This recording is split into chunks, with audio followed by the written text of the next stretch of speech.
Hello hello.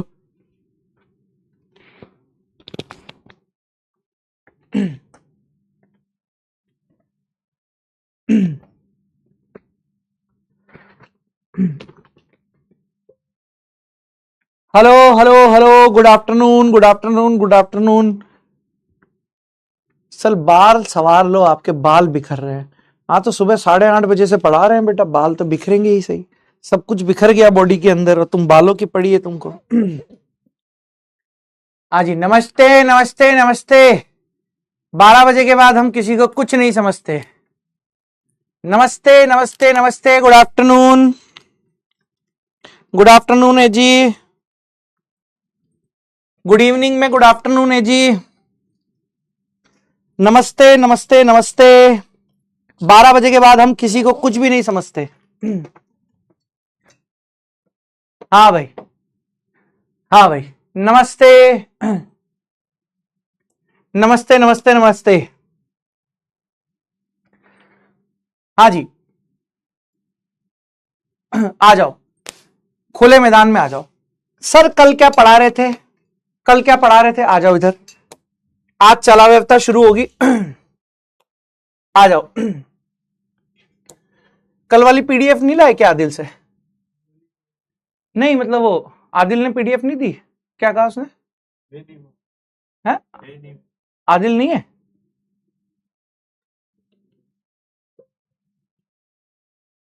चलो। क्या point है यहां पर आप लोगों के पास, क्या नहीं है? देखो जरा। ऑपरेटर नहीं है। कहां गया है ऑपरेटर? दोस्त से बात नहीं करेगा क्या? उसकी शादी होने वाली है, उसकी दूसरी दूसरी शादी होने वाली है, लेकिन बात वो पहले तरह ही कर रहा है। बात वो पहले की तरह ही कर रहा है। रजीत जी क्लास में हूं मैं, आपको कॉल बैक करता हूं, है ना? हाँ। क्या है आप लोगों के पास यहां पर, क्या नहीं है? जरा समझने की कोशिश करो। सर पॉइंट क्या होगा? सर आप लोगों को बताया गया था यहां पर। सर स्ट्रक्चर आइसोमेरिज्म के बारे में आप लोगों को बता दिया था मैंने। फंक्शनल यानी क्रियात्मक समूह, क्रियात्मक समूह वाले यौगिकों के लिए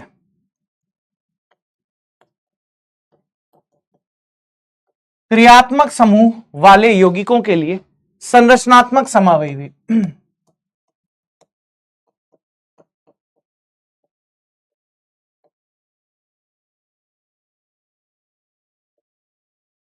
क्रियात्मक समूह वाले यौगिकों के लिए संरचनात्मक समावयवी, यह हम लोगों के पास है। अब जरा पॉइंट समझने की कोशिश करो क्या होगा।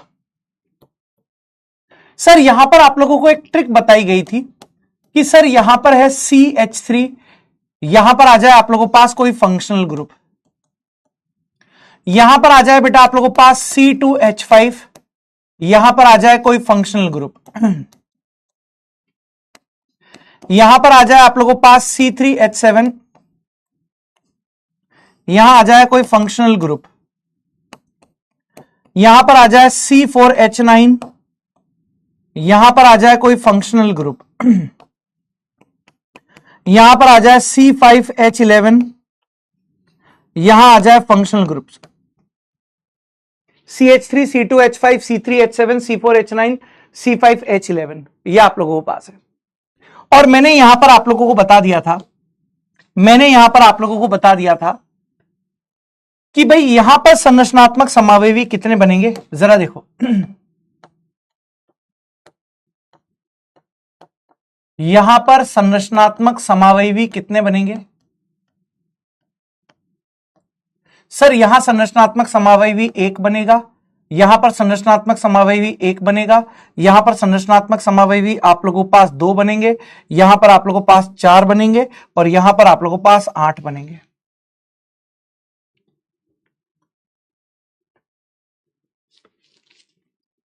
अब देखो यहां पर, अब देखो एक क्वेश्चन, अब देखो एक क्वेश्चन यहां पर आप लोगों के पास क्या बनने वाला है।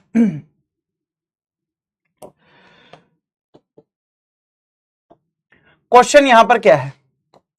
क्वेश्चन है यहां पर आप लोगों के पास, ध्यान से देखना,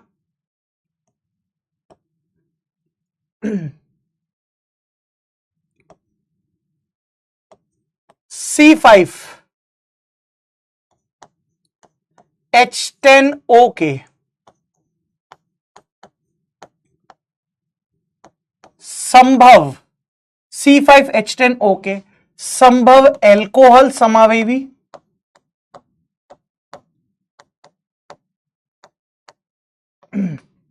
C5H10O के संभव एल्कोहल समावयवी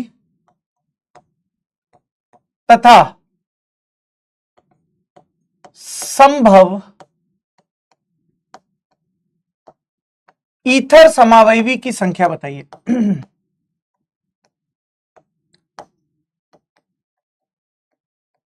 यह आप लोगों के पास यहां पर क्वेश्चन आ गया।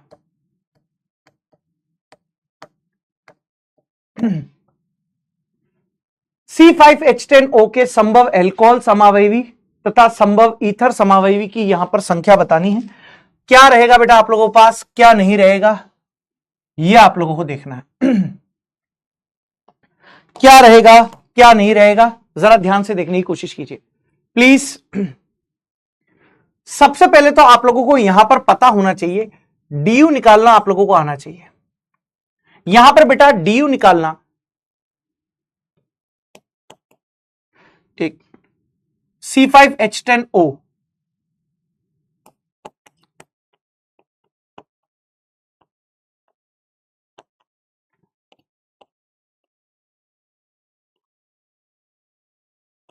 बारह आएगा यहां, C5H12O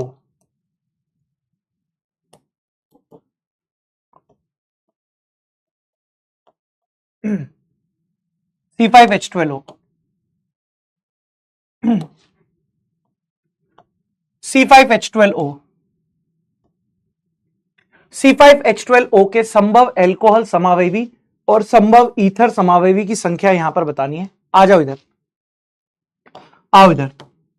सबसे पहला पॉइंट तो है कि इस मॉलिक्यूल के C5H12O है, C5H12O है। यहां पर आप सबसे पहले देखिए, ऑक्सीजन को भूल जाना होता है, ऑक्सीजन को भूल जाना होता है। आपने यहां पर देखा कि कार्बन की संख्या यहां पर आ रही है बेटा आप लोगों के पास 5 है। ऑक्सीजन को भूल जाना होता है, कार्बन की संख्या 5 के संगत अगर आप एल्केन का फॉर्मूला बनाओगे C5H12 बनेगा, और यहां पर क्या करोगे 12 माइनस 12/2 यानी 0 DU। 12 माइनस 12/2 यानी 0 DU है। यानी यहां पर आप लोगों के पास क्या है कि यौगिक सैचुरेटेड है, यौगिक संतृप्त है, यौगिक सैचुरेटेड है, यौगिक संतृप्त है। इसका मतलब यहां पर पॉइंट क्या आएगा सर, इसका मतलब है कि कोई डबल बॉन्ड नहीं है, कोई रिंग नहीं है, no double bond, no triple bond and no ring. ये आप लोगों के पास है, नो डबल बॉन्ड है, नो ट्रिपल बॉन्ड है और यहां पर नो रिंग है। हां, अब यहां पर हम लोगों को बताना है कि संभव एल्कोहल कितने होंगे। यहां पर हम लोगों को बताना है कि संभव एल्कोहल कितने होंगे। तो यहां पर हम क्या लिखेंगे, जरा ध्यान से समझना। यहां पर हम क्या लिखेंगे, सबसे पहले एल्कोहल, सबसे पहले लिखोगे आप एल्कोहल। अब यहां पर देखो आप, अगर मैं एल्कोहल की बात करता हूं, अगर मैं यहां पर एल्कोहल की बात करता हूं तो वैसे तो आंसर मैंने बता ही दिया है कि भाई यहां पर सीन क्या होगा सर, C5H11 होगा, यहां OH होगा, यह फंक्शनल ग्रुप है, यहां पर हमें 8 समावयवी प्राप्त होंगे। यह तो मैंने भिड़ते ही आंसर बता दिया ट्रिक से, यहां तो मैंने भिड़ते ही ट्रिक से आंसर बता दिया कि एल्कोहल की कितनी स्ट्रक्चर बनेगी, 8 बनेगी।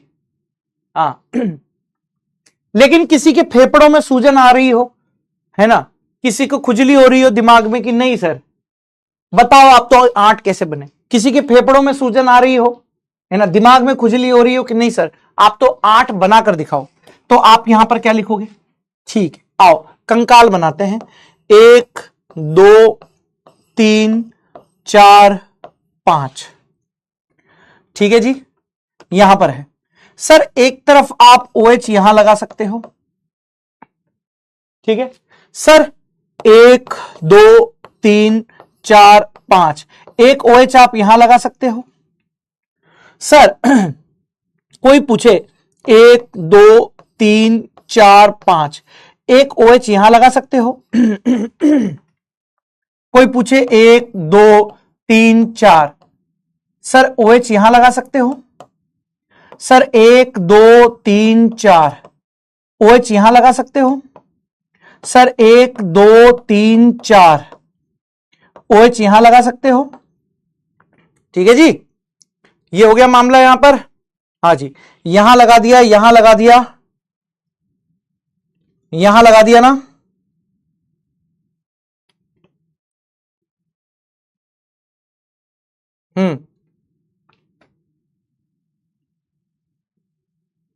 एक यहां भी लगा सकते हो।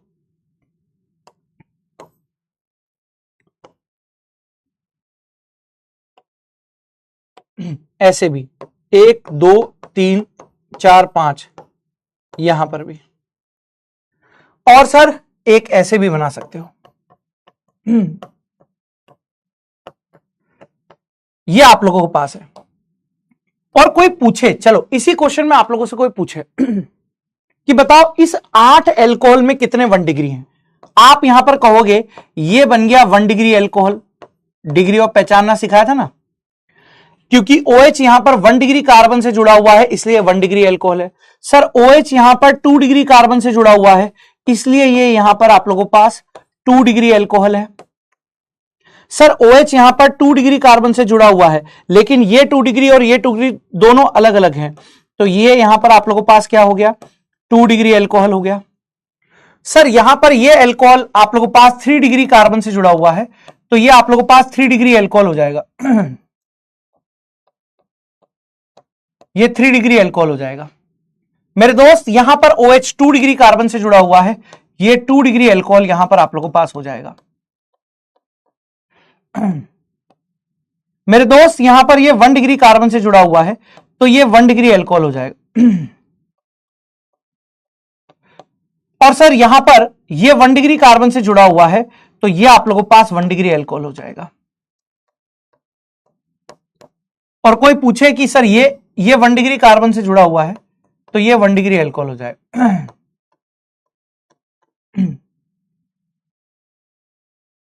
ये लो, ये लो बेटा। यानी कोई आप लोगों से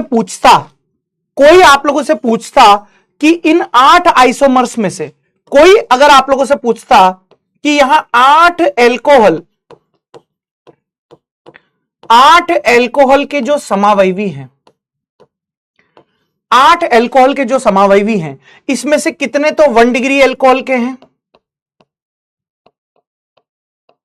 कितने बेटा 2 डिग्री एल्कोहल के हैं, सब बताएगा तेरा DT। ऑर्गेनिक का बदला लेगा, टेंशन मत ले।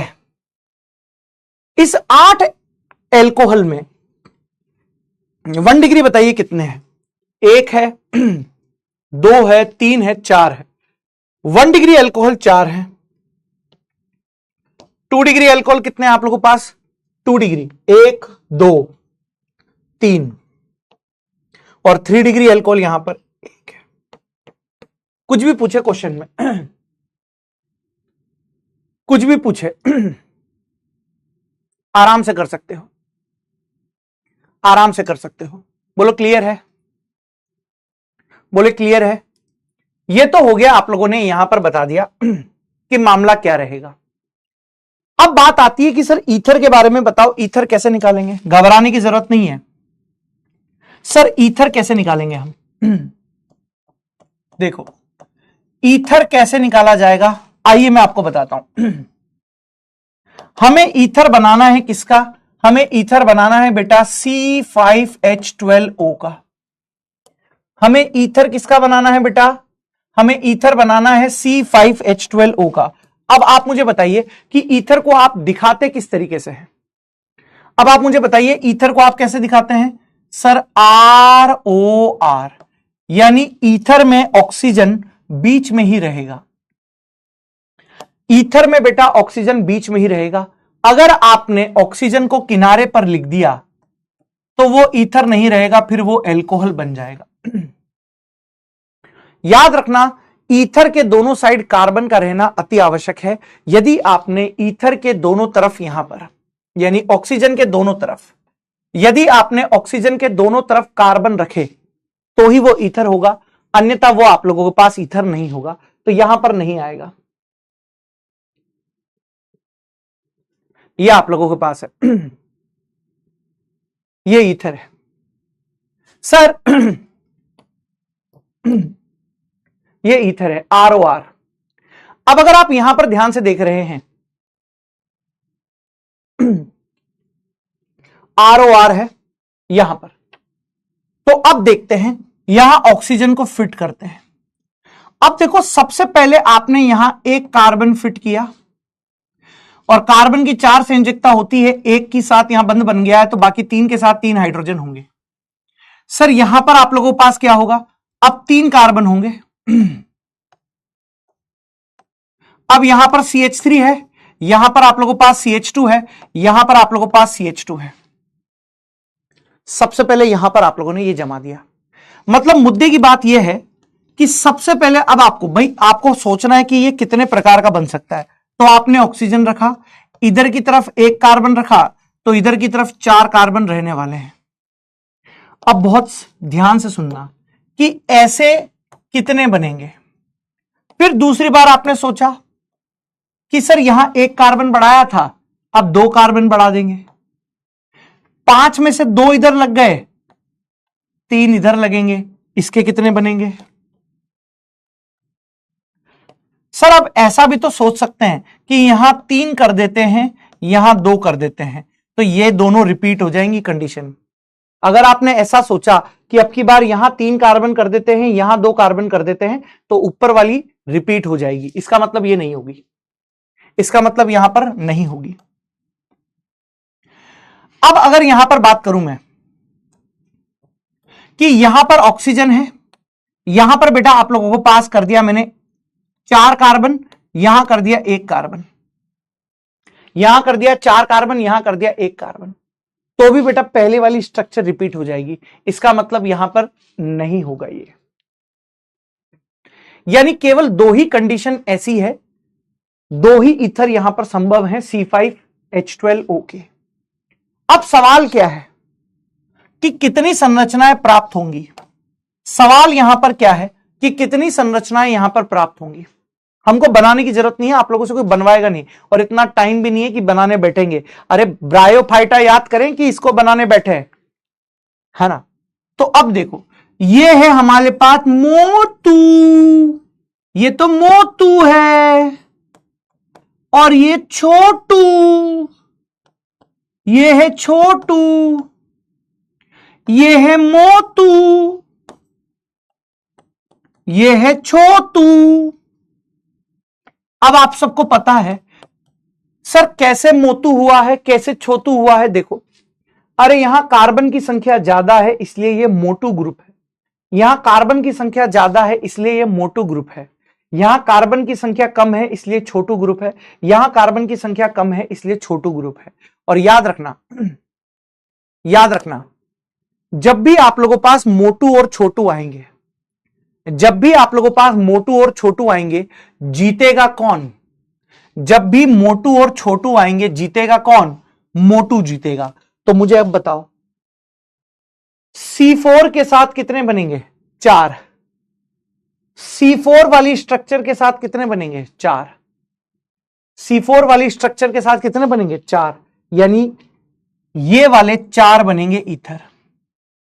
और सर यहां C3 की चलेगी कि C2 की चलेगी, सर C2 की चलेगी, यानी यहां पर C2 में कितने बनेंगे बेटा, सर C2 में बनेंगे, सॉरी C3 में बनेंगे 2, C3 में बनेंगे बेटा 2, यानी यहां पर आप लोगों के पास कितना बन गया, 2 बन गया।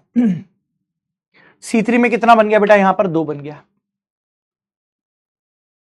तो यहां पर अगर आप लोगों से कोई पूछे, अब इसको अगर आप ढंग से लिखना चाहो तो ढंग से भी लिख सकते हो। देखो इधर, अगर आप ढंग से लिखना चाहो तो ढंग से भी लिख सकते हो। कैसे, ये ऑक्सीजन है, यहां पर ये CH3 है, यहां पर ये C4H9 है।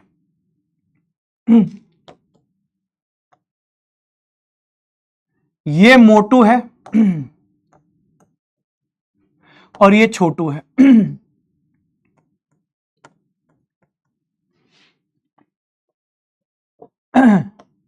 ये यहां पर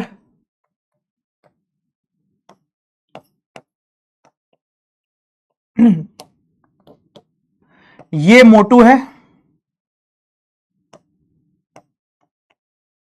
और ये यहां पर छोटू है। तो मोटू और छोटू में से किसकी चलेगी? मोटू की ही चलेगी। ढंग से लिख दिया मैंने अब। यानी इसके 4 बनेंगे, इसके 2 बनेंगे, इसके 4 बनेंगे, इसके 2 बनेंगे। यानी टोटल ईथर कितने हो गए हैं? टोटल ईथर यहां पर हम लोगों के पास हो गए हैं बेटा 6। एल्कोहल बने थे हमारे पास 8 और ईथर बन गए थे 6। बोलो क्लियर है? बोलो क्लियर है? रटने की कोई भी जरूरत नहीं है। अब एक क्वेश्चन मैं यहां पर आप लोगों से पूछता हूं, देखना। एक क्वेश्चन मैं यहां पर आप लोगों को बताता हूं, ध्यान से देखना। C4H10O के संभव एल्कोहल व ईथर की संख्या बताइए।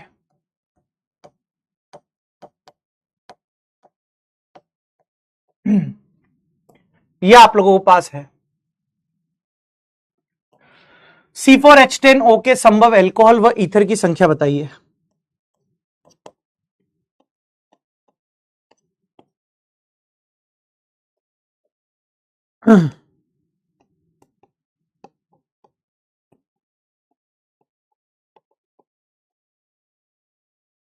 Option A, option B, option C, option D. चलो शुरू हो जाओ। शुरू हो जाओ।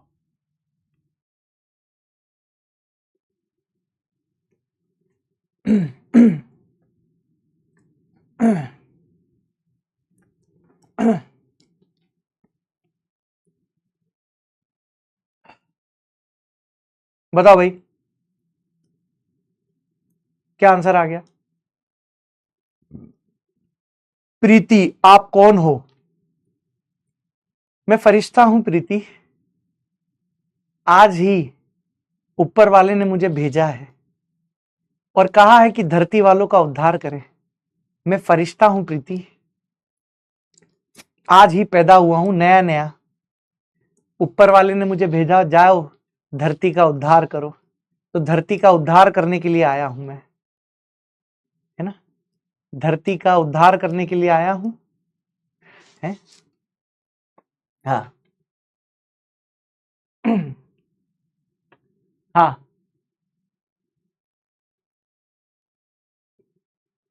सर बबीता का फ्रेंड कहाँ है? ये तो बबीता से पूछना पड़ेगा बेटा कि बबीता का फ्रेंड कहाँ है। ये कोई बात हुई क्या यार? हाँ भाई, C4H10O है। C4H10O है। सबसे पहले तो यहां पर इसका DU निकाला जाएगा। इसके लिए यहां पर N की वैल्यू कितनी है? 4 है। जब N की वैल्यू 4 है तो 4 के संगत यहां फॉर्मूला क्या बनेगा? C4 यहां पर H10 है। यहां पर पॉइंट आप लोगों के पास क्या होगा? 10-10/2 यानी 0 DU होगा। 0 DU यहां पर होगा। 10-10 यानी 0 DU यहां पर आप लोगों के पास होगा। अब अगर मैं यहां पर बात करता हूं आप लोगों के पास कि भाई C4H10O के संभव एल्कोहल कितने होंगे? C4H10O के संभव एल्कोहल कितने होंगे? जरा देखो, जरा देखो, देखो C4H10O के संभव एल्कोहल की संख्या क्या होगी? अब हम लोगों से एल्कोहल पूछा है, तो अब बनाने थोड़ी ना बैठेंगे, इतना टाइम थोड़ी ना है। अरे ब्रायोफाइटा याद करेंगे कि या बनाने बैठेंगे, सीधा ट्रिक से करेंगे। C4H9OH है और OH हमारे पास फंक्शनल ग्रुप है, OH हमारे पास फंक्शनल ग्रुप है, तो यहां पर आ जाएंगे 4 आइसोमर्स, यहां पर आ जाएंगे 4 आइसोमर्स। कोई पूछे कि बताओ 1 डिग्री 2 डिग्री 3 डिग्री कितने हैं, तो बनाना तो आता है, कंकाल पता है हमें, है ना। हाँ, सूर्यकांत पूछ रहा है डीयू कैसे निकालें। बेटा बरसों पहले पढ़ा था डीयू तो हमने। सूर्यकांत, सूर्यक्रांत, डीयू तो बेटा बरसों पहले पढ़ा था, जब आप इधर उधर तुलना कर रहे थे कि कहां पढ़ूं कहां नहीं पढ़ूं, तब पढ़ा दिया था बेटा सूर्यक्रांत, बरसों पहले पढ़ा दिया है बेटा सूर्या। वहां T20 में सूर्य आउट ऑफ फॉर्म है, यहां आप आउट ऑफ फॉर्म हो, पता ही नहीं है बेटा। डीयू को तो बरसों पहले पढ़ा दिया है बेटा, कम से कम 3 साल पहले पढ़ाया था। हाँ सर, ईथर में ऑक्सीजन रहेगा, यहां एक कार्बन CH3 रहेगा, यहां पर C3H7 रहेंगे। तो भाई छोटू और मोटू में से मोटू की चलेगी, तो 3 के लिए तो 2 बनेंगे, यहां पर C2H5 है, यहां पर C2H5 है, यानी दोनों ही बराबर हैं, यहां दोनों ही बराबर आ चुके हैं। ठीक है, यहां पर ये दोनों ही आ चुके हैं बेटा आप लोगों के पास बराबर। ठीक है, दोनों ही बराबर हैं, मतलब दोनों में से कोई एक बनेगा। ठीक है, ये है, ये है। ठीक है, तो भाई एल्कोहल के 4 आइसोमर्स बनेंगे और यहां पर ईथर के 3 आइसोमर्स बनेंगे, ईथर के 3 आइसोमर्स बनेंगे, यानी ऑप्शन डी आएगा। ठीक है जी, 63% लोगों का सही है। नम्रा, अनवर, पोल, तीशा, आर्यन, रौनक, डॉक्टर सोमेश, मिस्टर हसनैन, शिवम मीना, चंदन राज बहर, मुशर्रफ, मुशर्रफ भाई आ गए हैं आज, बड़े दिनों के बाद मुशर्रफ भाई आए हैं। हाँ जी, अब है आप लोगों के पास C5H10O के संभव कार्बोक्सिलिक एसिड, कार्बोक्सिलिक एसिड तथा एस्टर की संख्या बताइए।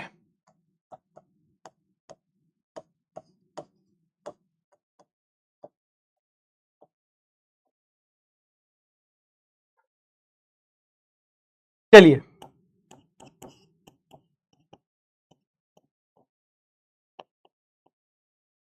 चलिए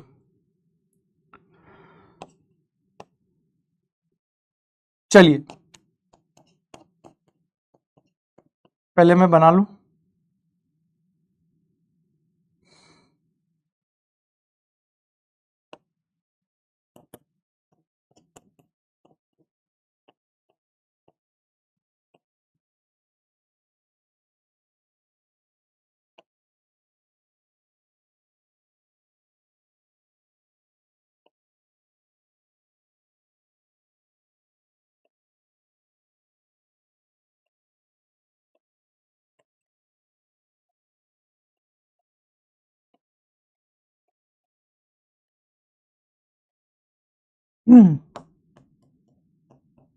पहले मैं बना लूं।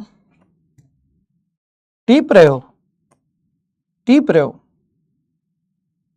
चीपने नहीं दूंगा, चीपने नहीं दूंगा।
टीपने नहीं दूंगा।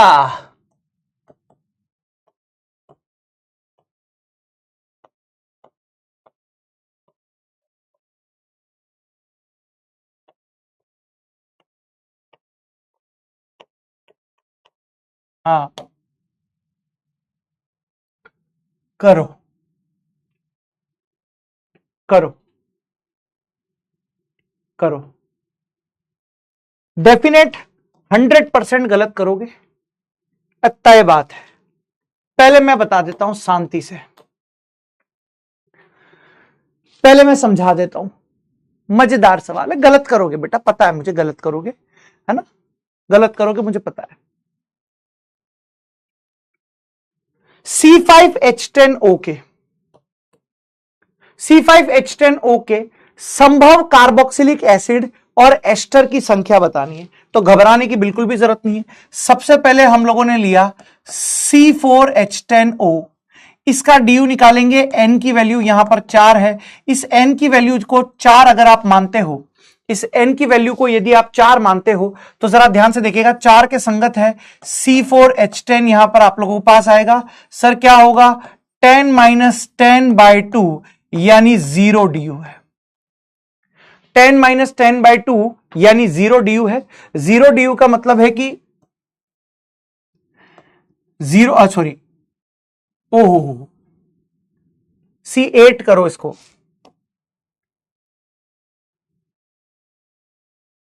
सॉरी 12 आएगा ना, क्या कर रहा हूं मैं यार, अभी तो दुर्घटना घट जाती, अभी दुर्घटना घट जाती। अच्छा हुआ तुमने बचा लिया मुझे। n की वैल्यू 5 है, C5H12 है, ऑक्सीजन को तो भूल जाना होता है, 12 माइनस 10/2 है यानी 1 ड्यू है। 12 माइनस 10/2 यानी 1 ड्यू है। इसका मतलब यहां पर आप लोगों के पास क्या है सर, इस 1 ड्यू का मतलब है कि या तो एक डबल बॉन्ड होगा या तो एक रिंग होगी। अब रिंग के बारे में इसलिए नहीं सोच सकते क्योंकि कार्बोक्सिलिक एसिड बोल दिया है, एस्टर बोल दिया है, तो रिंग नहीं आएगी, क्योंकि रिंग आ जाएगी, रिंग के साथ कार्बोक्सिलिक एसिड एस्टर बनाओगे तो ड्यू 1 नहीं रहेगी, फिर ड्यू 2 हो जाएगी। अगर आपने रिंग के साथ कार्बोक्सिलिक एसिड सोचा तो फिर ड्यू 2 हो जाएगी। सर कैसे हो जाएगी, एक तो रिंग की वजह से ड्यू आ जाएगी और एक कार्बोक्सिलिक एसिड और एस्टर में जो C डबल बॉन्ड O आएगा उसकी वजह से एक ड्यू हो जाएगी, यानी यहां ड्यू 2 हो जाएगी। यानी भाई साहब यहां पर हम लोगों को ड्यू 1 का मतलब एक डबल बॉन्ड के बारे में ही सोचना है, अब रिंग के बारे में नहीं सोचना है। और सर आप लोगों को पता है कि कार्बोक्सिलिक एसिड में कार्बन डबल बॉन्ड O आता है,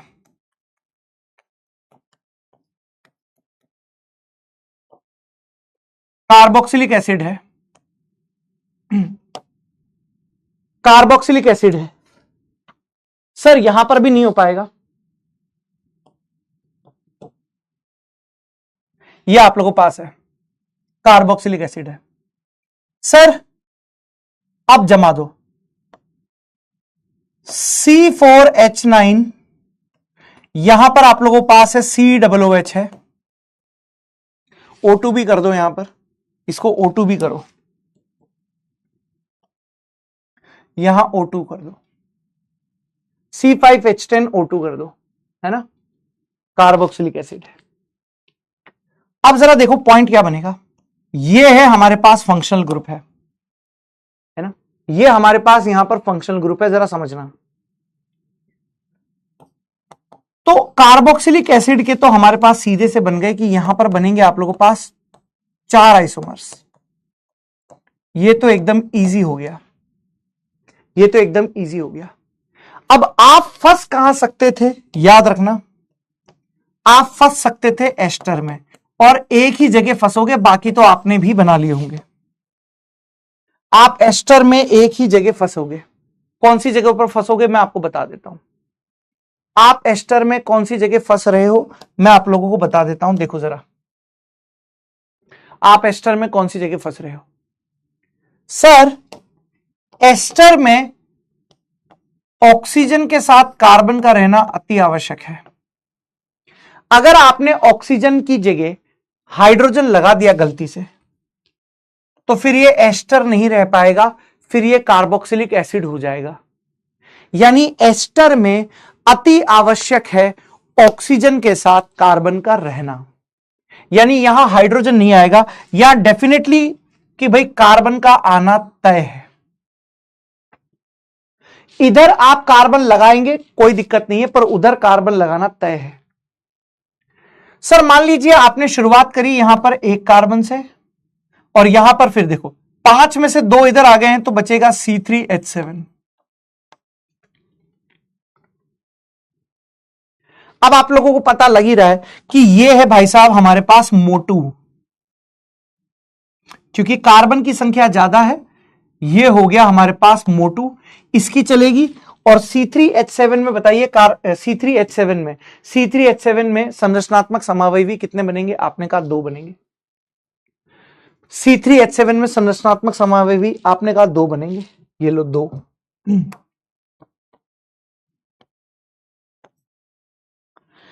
सर यहां पर आइए, सर यहां पर अब 2 कर दो,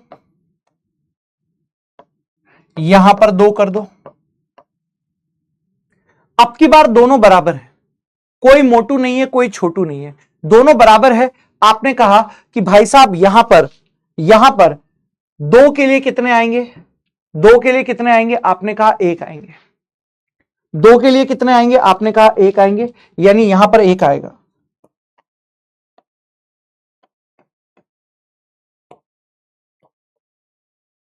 ये है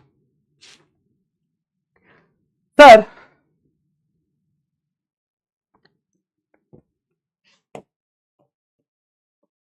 C डबल बॉन्ड O है, यहां पर आप लोगों को पास है, और यहां पर आप लोगों को पास है। अब जरा देखो सर, पॉइंट यहां पर क्या है आप लोगों के पास? यहां पर पॉइंट क्या है सर? यहां पर अब C3H7 कर दो, यहां पर अब CH3 कर दो। अब की बार मोटू इधर की तरफ चला गया है,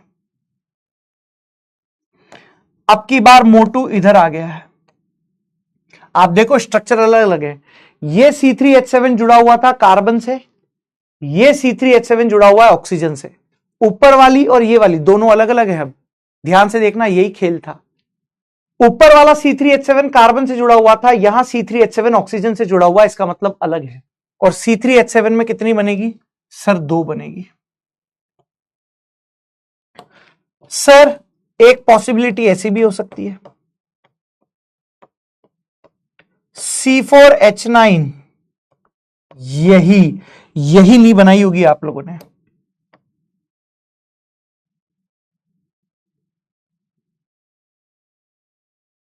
यही नहीं बनी है, यही आप लोगों ने नहीं बनाई होगी, या यही आप लोगों ने नहीं सोची होगी। यही आप लोगों ने नहीं सोची होगी बेटा। इसके अलावा आप लोगों ने सोच ली होगी सारी, यही नहीं सोची होगी, यही नहीं सोची होगी, यही नहीं सोची होगी। इसके अलावा आप लोगों ने सब सोच लिया होगा। अब बताओ, यहां पर मोटू ये है। सर आप तो कह रहे थे कि एस्टर में ऑक्सीजन के साथ कार्बन का रहना जरूरी है। हाँ तो सही तो कह रहा था, ऑक्सीजन के साथ कार्बन है, यानी यहां पर आप लोगों के पास 4 आइसोमर्स इसके हैं। अब यहां हाइड्रोजन रह सकता है, वहां अगर हाइड्रोजन लगा दोगे, आप सोच रहे हो कि सर यहां लगा देते हैं। अब ये एस्टर थोड़ी ना रहा, ऑक्सीजन के साथ हाइड्रोजन लगाते ही वो एस्टर रहा ही नहीं। मतलब ऑक्सीजन के साथ हमारी मजबूरी है कि कार्बन रखना ही रखना है, कार्बन रखना ही रखना है। यहां पर आप लोग इधर लगा सकते हो हाइड्रोजन, ऑक्सीजन के साथ कार्बन रखना ही रखना है, ऑक्सीजन के साथ कार्बन रखना ही रखना है। बोलो यस। अब सवाल यहां पर क्या है? अब सवाल यहां पर क्या है आप लोगों के पास? जरा देखो अब क्या चेंजेस यहां पर हो सकते हैं। अब चेंजेस ये है, अब चेंजेस यहां पर क्या होंगे, और कुछ बन सकता है क्या, सोचते हैं। सर पूरा का पूरा C5 तो यहां रख ही नहीं सकते थे। C5 अगर पूरा रखोगे तो कार्बन यहां 5 है, यहां 6 है, यहां C6 हो जाएगा, लेकिन हमें बनाना C5H10 था। और कोई पॉसिबिलिटी है क्या? आपने एक रखा, इधर 3 रखा, ठीक है। आपने 2, 2 4 और 1 5, ये भी ठीक है। आपने 3 रखा, एक यहां रखा, एक यहां रखा, ये भी ठीक है। इसके अलावा और कोई पॉसिबिलिटी हो सकती है क्या सर? और कोई पॉसिबिलिटी हो सकती है कि, अच्छा आप में से बहुत सारे बच्चे ये सोच रहे होंगे, एक ये बनाओ सर, एक ये बनाओ C4H9 C, एक एस्टर ये भी है। आप में से बहुत सारे लोग सोच रहे होंगे एक एस्टर ये भी है। गलत सोच रहे हो, ये एस्टर नहीं है, ये एस्टर नहीं है, ये कार्बोक्सिलिक एसिड है।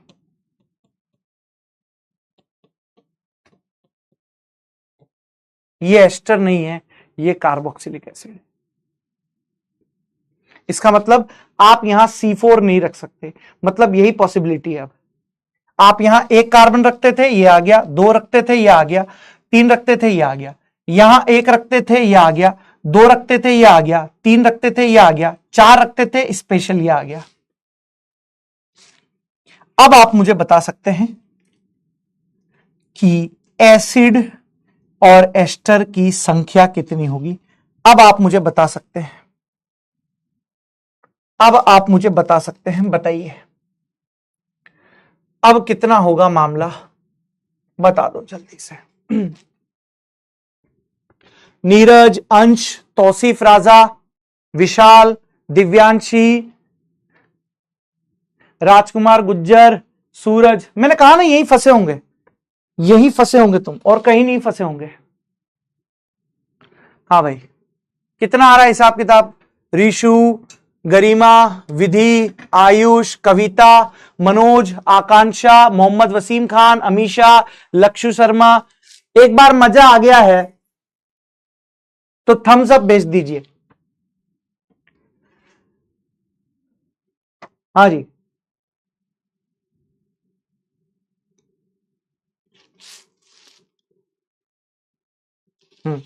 सही आंसर इसका ए होगा। 85% बच्चों का एकदम सही है। पोल, शिवम, तीशा, आर्यन, डॉक्टर सोमेश, मिस्टर हसनैन, हिरेंद्र, चंदन, मुशर्रफ, लवी, ठीक है। हाँ, डाउट देख लेते हैं, तेजस्वी लोग होंगे। अंकिता डांगी क्लियर हो गया। कार्तिक यादव,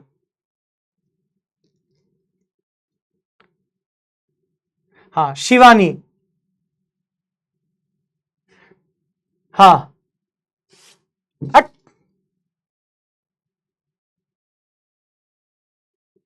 हाँ। सुहान सैफी बोल रहे हैं कि सर हमारे ईथर में ऐसा स्पेशल केस क्यों नहीं आया, क्योंकि ईथर में दोनों साइड कार्बन ही थे। ठीक है, हाँ।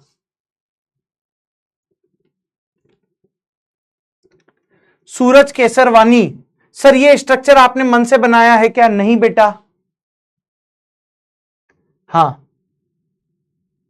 हट, हट, हाँ। हट, हट, हाँ। C4H9 कहां से आया? हट, हट, ठीक। चलिए, अब क्वेश्चन आ रहा है यहां पर,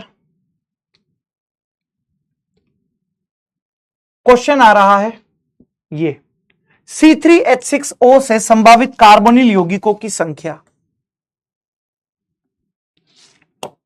चलो, हाँ, ये है। टाइम पास करने वाले जनसंख्या चाहिए ही नहीं, पढ़ाई करने वाली जनसंख्या चल रही है। चलिए, हाँ भाई, क्या है?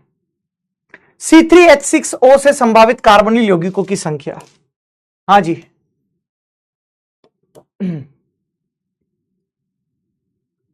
बोलो। बोलो भाई।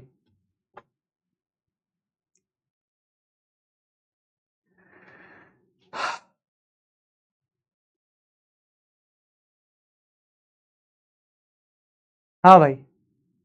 शिवानी, शिवानी को मेरे से नफरत है। शिवानी मुझसे नफरत कर रही है कि सर आप इतना अच्छा क्यों पढ़ा रहे हो, मत पढ़ाओ। शिवानी मुझसे मत पढ़ाओ ना सर, मैं फिर आपको गंदा फीडबैक कैसे दूंगी, मत पढ़ाओ ना, मत पढ़ाओ ना सर, प्लीज अच्छा मत पढ़ाओ ना, प्लीज अच्छा मत पढ़ाओ। तेरी इच्छा भी पूरी करेंगे बेटा शिवानी, तेरी इच्छा भी पूरी कर देंगे बेटा।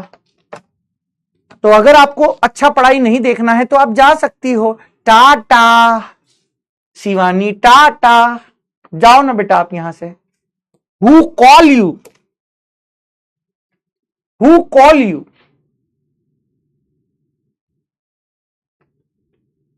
अब जाने वाले को कौन रोक सकता है बेटा, जाइए ना, जाने वाले को कौन रोक सकता है। शिवानी, बड़ी सानी, मेरी शिवानी, तू तो बड़ी सानी निकली है रे छोरी। C3H6O है, C3H6O है। इसका मतलब यहां पर क्या होगा सर, N की वैल्यू यहां पर आप लोगों के पास 3 है सर, C3H8 बनेगा सर, यहां पर 8 - 6/2 है, यानी 1 DU है। 8 - 6/2 यानी 1 DU है, यह आप लोगों के पास है। अब 1 DU का मतलब है कि यहां पर देखो कार्बोनिल पूछा हुआ है, क्वेश्चन ने साफ साफ बोल दिया है कार्बोनिल यौगिक है, क्वेश्चन ने साफ साफ बोल दिया है कि कार्बोनिल यौगिक है। तो कार्बोनिल यौगिक या तो एल्डिहाइड होगा या फिर कीटोन होगा, या तो एल्डिहाइड होगा या फिर कीटोन होगा। अब जरा देखो यहां पर सर, कीटोन को यहां पर ऐसे दिखाते हैं और एल्डिहाइड को ऐसे दिखाते हैं, यानी एल्डिहाइड में हाइड्रोजन को रहना तय है, एल्डिहाइड में एक साथ हाइड्रोजन का रहना तय है। अब इसमें कोई भी छेड़खानी नहीं कर सकते, इसमें कोई भी छेड़खानी आप नहीं कर सकते हैं। सर एक DU का मतलब है कि एक डबल बॉन्ड है। अब आ जाओ यहां पर एल्डिहाइड के बारे में सोच लेते हैं, एल्डिहाइड के बारे में सोच लेते हैं क्या हो सकती है कंडीशन। एक तो सोचो ये है, अब C3H6 है, C3H6 है, मतलब यहां पर आप लोगों के पास होगा C2H5, C2H5 है, ये फंक्शनल ग्रुप है, यानी एक आइसोमर्स तो ये बन गया,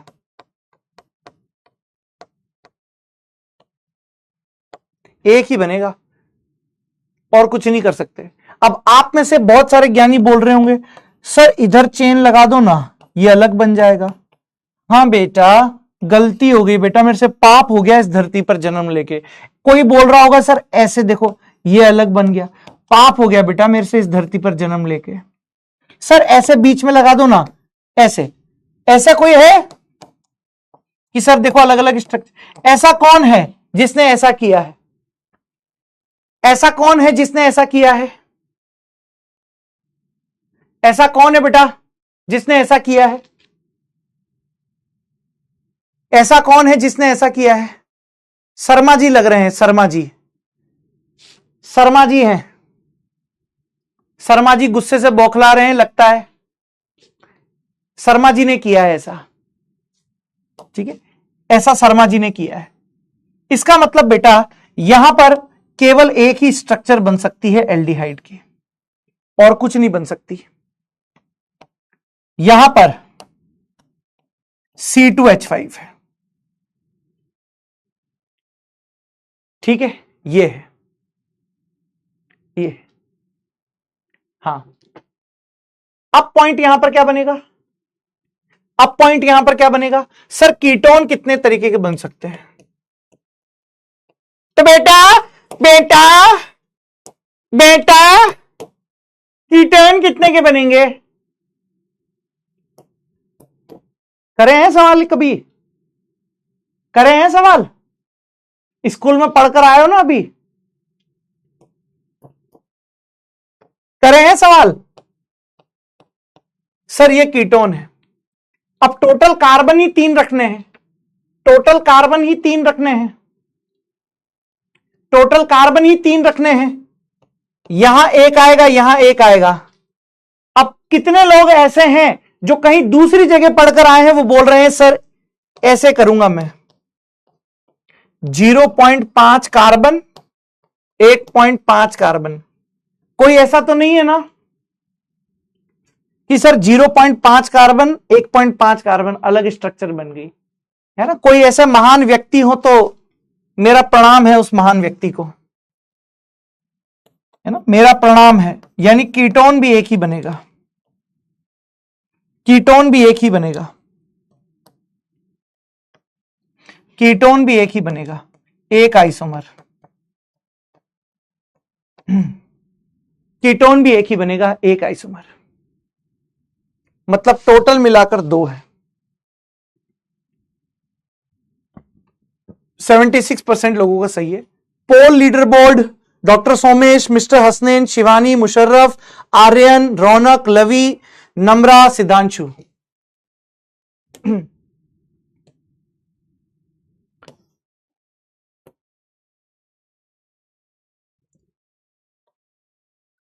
C4H9ON के कितने एमाइड समावयवी संभव हैं? एमाइड,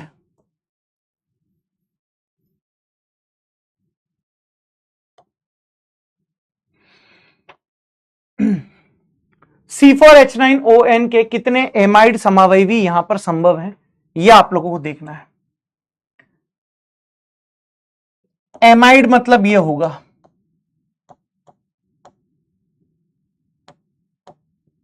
एमाइड का मतलब यह होता है, एमाइड का मतलब यह होता है। चलो मैं हेल्प नहीं करूंगा, जरा करके दिखाओ, करके दिखाओ।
सर यहां पर है C4H9ON के कितने एमाइड समावयवी यहां पर संभव हैं? C4H9ON के, आओ DU तो निकाल ही लोगे आप। C4H9ON, यहां पर N की वैल्यू कितनी है आप लोगों के पास? N की वैल्यू यहां पर 4 है। ऑक्सीजन को भूल जाना होता है, जितने नाइट्रोजन होते हैं उतने हाइड्रोजन कम करने होते हैं, यानी यहां पर C4H8 के हिसाब से आपको सोचना पड़ेगा, यहां पर इसको C4H8 के हिसाब से सोचना पड़ेगा। याद है ऑक्सीजन को भूल जाना होता है, ऑक्सीजन को भूल जाना होता है, जितने नाइट्रोजन होते हैं उतने हाइड्रोजन माइनस करने होते हैं, यानी C4H8 है। N की वैल्यू यहां पर आप लोगों के पास 4 है, N की वैल्यू 4 है, C4 है, H10 होगा, 10 - 8/2 यानी 1 DU है। 1 DU का मतलब समझ गए हैं कि एक डबल बॉन्ड है। 1 DU का मतलब आप समझ गए हो कि एक डबल बॉन्ड है। अब यहां पर आप देखो, अब सर यहां पर एमाइड की बात हो रही है, एमाइड की बात यहां पर हो रही है तो क्या सीन यहां पर होगा, सी डबल बॉन्ड ओ है, यहां पर आप लोगों के पास एन है। अब जरा देखना, सबसे पहली चीज यहां अगर ऐसे लगा देते हो तो यहां पर होगा बेटा C3H7, ये ले, एक एमाइड तो ये बन गया, ये फंक्शनल ग्रुप, यानी इसकी बनेंगे बेटा यहां पर आप लोगों के पास दो आइसोमर्स। और क्या करोगे,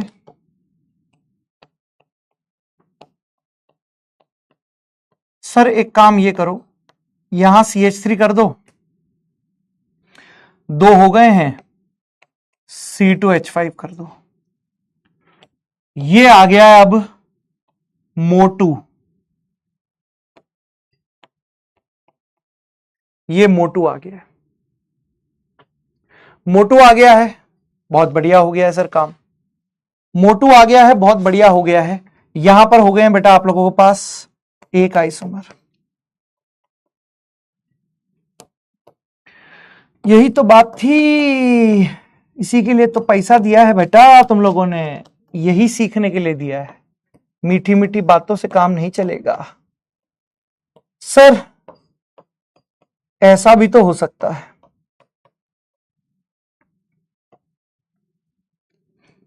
बिल्कुल हो सकता है, बिल्कुल हो सकता है, ये है मोटू और ये है एक आइसोमर। अब क्या हो सकता है मालिक, अब ऐसा भी हो सकता है,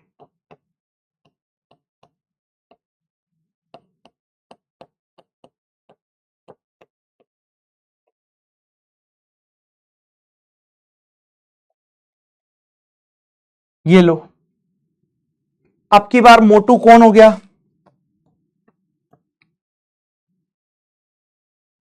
ये मोटू,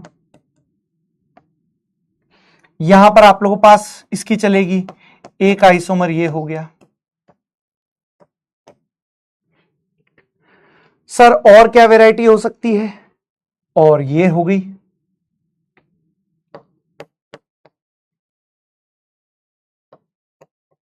एच एच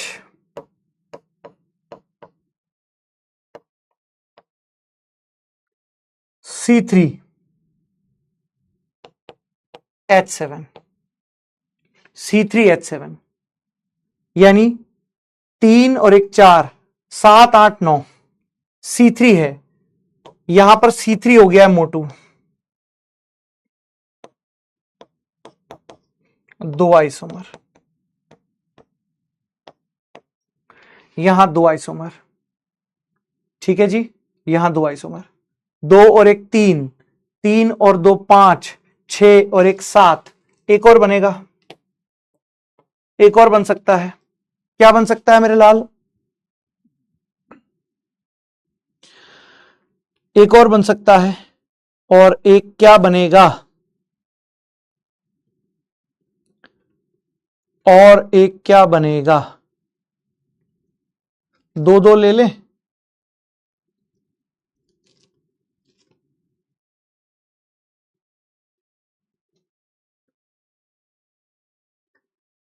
यहां दो लो, यहां एक लो, ये हो गया है, यहां C3 हो गया है, ये हो गया है, दो एक एक, दो एक एक, ये हो गया है। अब एक काम करो आप, इसको ऐसे ले लो,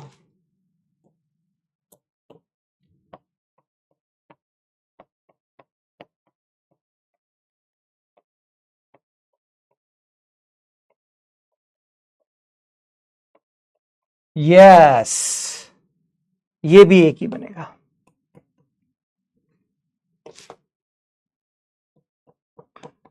थोड़ा सा टफर साइड हो गया, ये थोड़ा सा टफर साइड हो गया, थोड़ा सा टफर साइड हो गया। क्या हो गया बेटा? 8 आंसर आएगा। हां, तीसरा एग्जाम्पल रॉन्ग है। ये एमाइड नहीं है, ये एमाइड नहीं है। तीसरे स्ट्रक्चर में 5 कार्बन हो गए। अच्छा अच्छा अच्छा, तीसरे एग्जाम्पल में 5 कार्बन हो गए तो सही कर देंगे, कौन सी बड़ी बात है। ये लो, ये लो,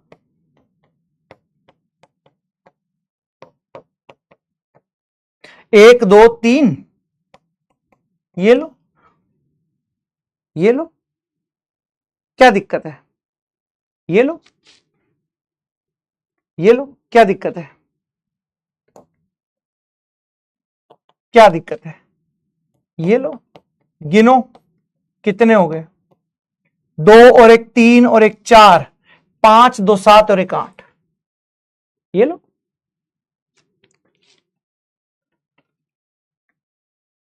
8 कार्बन, मात्र 3%।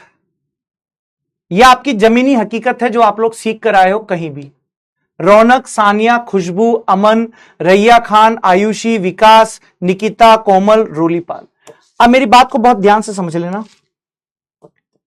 आपकी जमीनी हकीकत आपके सामने आ गई है। आपकी जमीनी हकीकत आपके सामने आ गई है। आप लोगों ने अभी एंथ्रासीन वाले कल कराएंगे। अभी आप लोगों ने कहीं भी पढ़ा हो, मुझे कोई फर्क नहीं पड़ता आप कहां पढ़कर आए हो इससे पहले, कहां अभी पढ़ रहे हो साथ में, लेकिन यह आपकी जमीनी हकीकत थी जो मैंने आप लोगों को यहां पर बता दी। ठीक है, इस क्वेश्चन ने आपको आपकी जमीनी हकीकत बता दी कि आप, बुरा मत मानना, आपका सारा का सारा जो ध्यान है वो रटने पर है।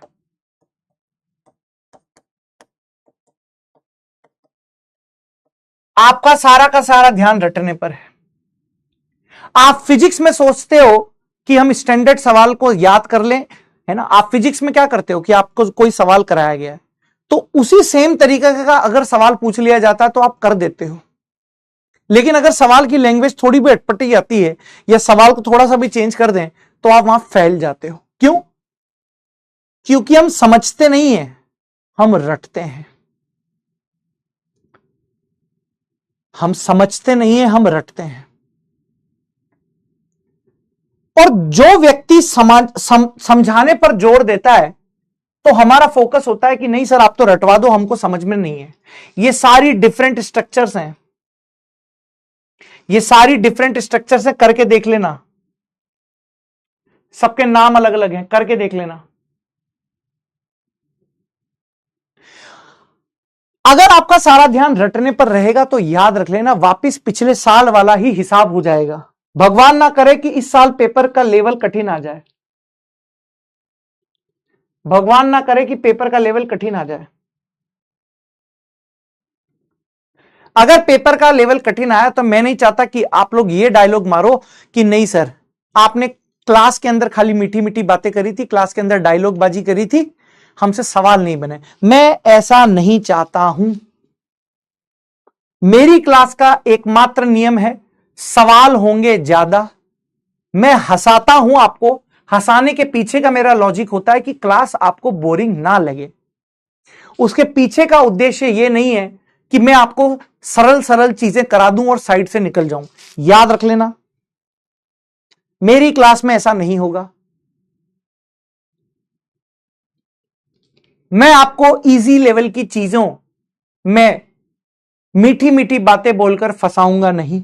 जो जमीनी हकीकत है वो आपके सामने है और आपको मेहनत करना होगी। गलती किसी से भी हो सकती है। मैंने कब कहा है कि आप ये सवाल सही कर देते हैं? मैंने कहा आपसे अभी कि आपको जो जो मैं करा रहा हूं सब सही करने। अरे गलती होगी तो सीखोगे।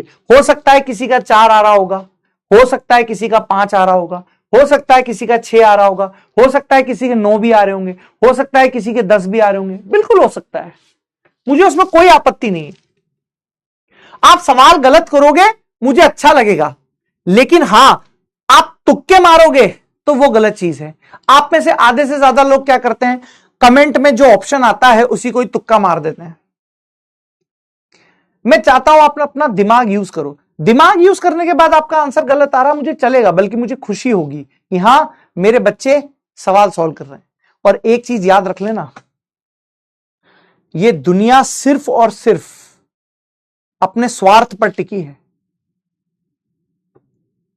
आप बेवकूफ बन जाते हो,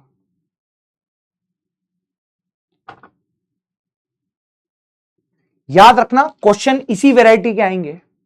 अगर कोई स्टैंडर्ड बुक आप सॉल्व कर रहे हो तो आपको क्वेश्चन इसी वैरायटी के मिलेंगे, और जो कंसेप्ट सिखाया गया है उसी कंसेप्ट से सवाल सॉल्व होंगे।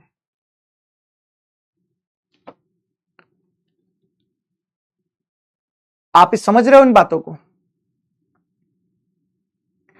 मैं समझाने के लिए तो आपको यह भी करा सकता हूं, मैं C10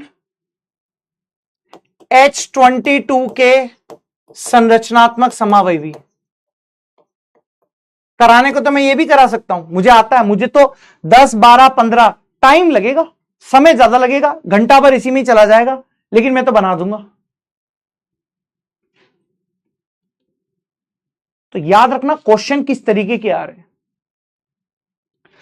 हर तरीके से मेंटली प्रिपेयर होना है आप लोगों को, हर तरीके से। और वो आप मेंटली प्रिपेयर तभी हो पाओगे जब आप समझना सीखोगे। सवाल गलती होती है, मुझे कोई रत्ती भर भी फर्क नहीं पड़ेगा। आप लोगों के सवाल गलत होंगे, मुझे रत्ती भर भी कोई फर्क नहीं पड़ेगा, रत्ती भर भी कोई फर्क नहीं पड़ेगा। यहां गलती हो जानी चाहिए, नीट के पेपर में गलती नहीं होनी चाहिए। और कभी भी अपने आप को डिमोटिवेट मत समझा करो कि आप कमजोर हो। आप बहुत अच्छे हो, आप कर सकते हो और आप करोगे। बस फर्क यह है कि आपको क्लास में डिसिप्लिन होकर बैठना पड़ेगा, रोज क्लास रेगुलर अटेंड करनी पड़ेगी और अभ्यास करना होगा। और जो पुराने बच्चे उनको पता है कि कितना अभ्यास कराते हैं। ठीक, तो ये संरचनात्मक समावयवी की संख्या निकालने थे। घर पर बैठ के दोबारा से इन्हीं सवालों को कीजिएगा, घर पर बैठ के दोबारा से इन्हीं सवालों को देखिएगा, आपसे बनने लगेंगे। ठीक है जी? हाँ जी, अब आगे बात करते हैं। घर के लिए एक होमवर्क दे देता हूं मैं, घर के लिए एक होमवर्क में दे देता हूं आप लोगों को, घर के लिए एक होमवर्क दे देता हूं। C4 H10O2 के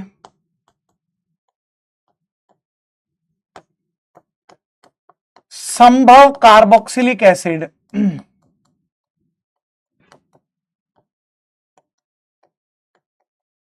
व एस्टर की संख्या बताइए।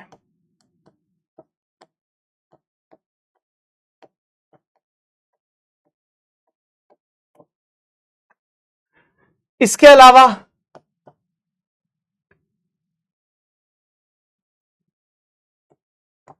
C5 H13N के 1 degree amine C5H13N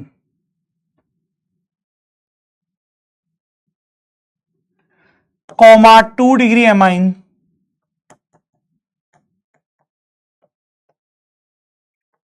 three degree amine के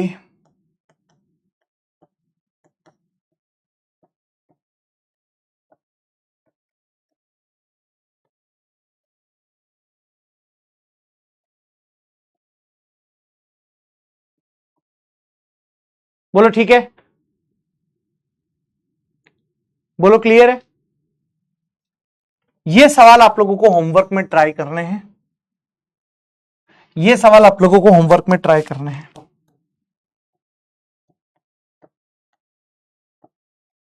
कल डिस्कस कराएंगे, कल के और आज के दोनों के क्वेश्चन कल डिस्कस करा देंगे। अब याद रखिएगा, अब यहां पर आप लोगों के पास आ रही है चला व्यवता। अब यहां पर आप लोगों के पास क्या आ रही है बेटा? चला व्यवता। क्या पॉइंट होगा आप लोगों के पास, क्या नहीं होगा, जरा देख लेना। क्या पॉइंट होगा यहां पर आप लोगों के पास, क्या नहीं होगा जरा देखना। चला व्यवता,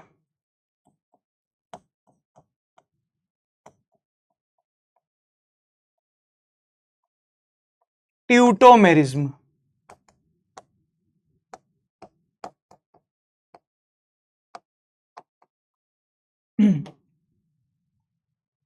ट्यूटोमेरिज्म, चला व्यवता। अब देखो जरा, चला व्यवता यानी ट्यूटोमेरिज्म बड़ी ही इंपॉर्टेंट पॉइंट है, मोस्ट इंपॉर्टेंट पॉइंट है।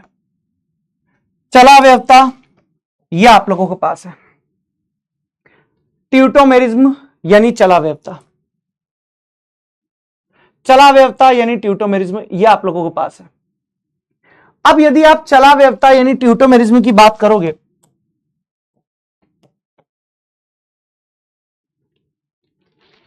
चला व्यवता यानी ट्यूटोमेरिज्म, देखो इधर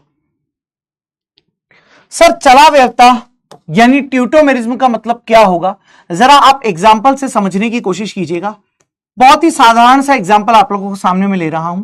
सर मान लीजिए कि यहां पर है आप लोगों के पास CH2 है, यहां पर आप लोगों के पास H है, ये है बेटा C डबल बॉन्ड O है, यहां पर आप लोगों के पास है CH3 है, CH2 C double bond O CH3 ये आप लोगों के पास है। अब जरा समझने की कोशिश करो, क्या पॉइंट यहां पर आप लोगों के पास आएगा, क्या नहीं आएगा। सर अगर मैं यहां पर बात करता हूं आप लोगों के पास कि भाई यहां पर क्या हुआ है हम लोगों के पास, बहुत ध्यान से देखना, यहां पर इस कार्बन, ये कीटो फॉर्म में, आपको इतनी तो चीज दिखाई दे रही है, ये कीटोन है आप लोगों के पास, ये कीटोन है। अब अगर आपको यहां पर दिखाई दे रहा है, पॉइंट क्या है कि सर कीटोन में आप लोगों के पास क्या है, कार्बन डबल बॉन्ड ऑक्सीजन है। कीटोन में आप लोगों के पास क्या है बेटा, कार्बन डबल बॉन्ड ऑक्सीजन है। और कार्बन डबल बॉन्ड ऑक्सीजन में आप लोगों के पास क्या होगा कि ऑक्सीजन अधिक विद्युतरणीय है, ऑक्सीजन अधिक विद्युतरणीय है तो इलेक्ट्रॉन किसकी तरफ जाएंगे, सर इलेक्ट्रॉन ऑक्सीजन की तरफ जाएंगे, इलेक्ट्रॉन यहां पर ऑक्सीजन की तरफ जाएंगे। और जब इलेक्ट्रॉन ऑक्सीजन की तरफ जाएंगे तो ऑक्सीजन पर क्या आएगा बेटा, ऋणावेश आएगा, कार्बन पर यहां पर क्या आएगा बेटा, धनावेश आएगा, कार्बन पर यहां पर क्या आएगा बेटा, धनावेश आएगा। यानी ये फील कुछ ऐसा देगा आपको, कुछ फील ऐसा देगा, कुछ ऐसा फील देगा बेटा।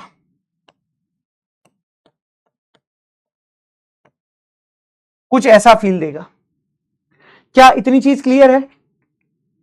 CH2H है, C पर पॉजिटिव है, O पर नेगेटिव है, CH3 है, कुछ ऐसा फील देगा। अब जरा देखो,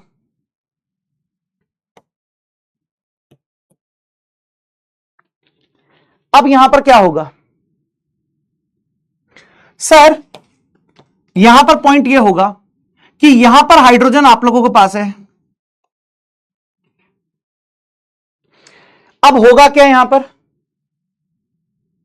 सर, यह हाइड्रोजन अपने इलेक्ट्रॉन यहां पर दिया जाएगा, यह हाइड्रोजन अपने इलेक्ट्रॉन यहां पर देगा, खुद यहां से किस रूप में निकलेगा सर, खुद H+ के रूप में निकलेगा और यहां पर आकर जुड़ जाएगा। सर हाइड्रोजन अपने इलेक्ट्रॉन यहां पर देगा, खुद यहां से H+ के रूप में लगेगा और यहां जुड़ जाएगा।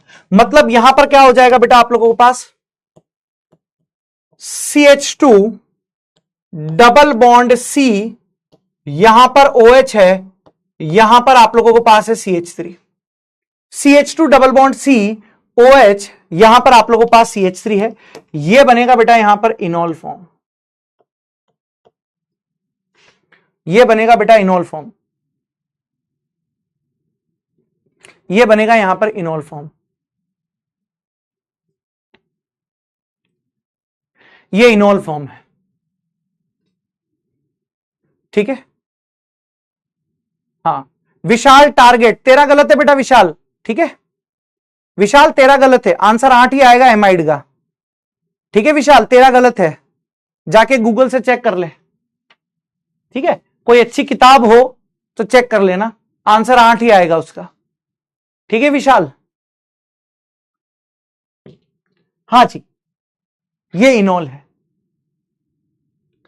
अब यहां पर देखने की कोशिश करो, ये यहां कीटोन है, वो वहां पर इनोल है।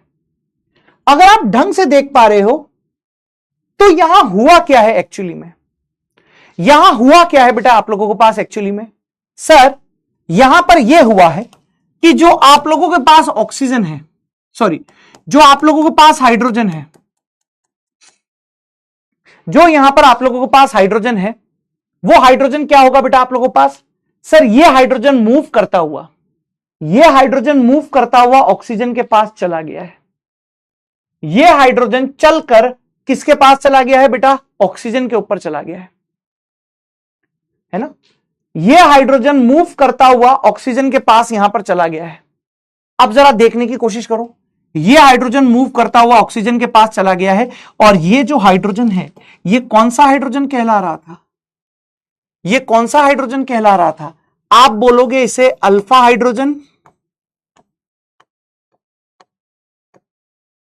या आप लोग इसको बोल दोगे सक्रिय हाइड्रोजन,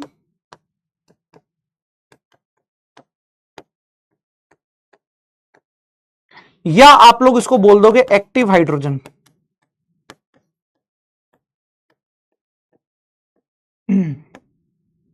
अल्फा हाइड्रोजन या फिर सक्रिय हाइड्रोजन या फिर एक्टिव हाइड्रोजन, यह आप लोगों के पास है। अब जरा पॉइंट आप समझने की कोशिश करो, ये यहां पर आप लोगों के पास अल्फा है और ये यहां पर अल्फा है। इसका मतलब यहां से इस कंसेप्ट से आपको एक चीज समझने को मिल गई कि चला व्यवस्था में कौन सा हाइड्रोजन भाग लेगा? आप कह दोगे कि अल्फा हाइड्रोजन भाग ले लेगा। हां हां, विशाल टारगेट एम्स 8 ही आएगा बेटा, एमाइड के केस में 8 ही आएगा। हां, विशाल टारगेट एम्स दिल्ली, आंसर उसका एमाइड का 8 ही आएगा। ठीक है, अब देखो ये पॉइंट हो गया है। अब याद रखना बेटा, यहां पर याद रखना, सर ये जो अल्फा हाइड्रोजन आप देखोगे, ये अल्फा हाइड्रोजन sp3 से जुड़ा होना चाहिए। ये जो आप अल्फा हाइड्रोजन देखोगे, वो अल्फा हाइड्रोजन sp3 कार्बन या sp3 तत्व से जुड़ा होना चाहिए।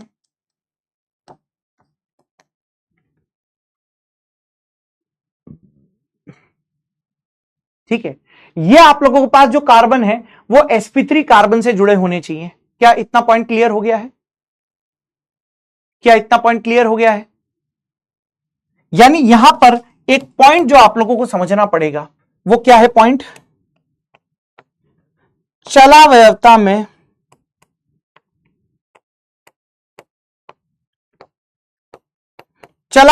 में sp3 संकरित तत्व से जुड़े, sp3 संकरित तत्व से जुड़े अल्फा हाइड्रोजन भाग लेते हैं।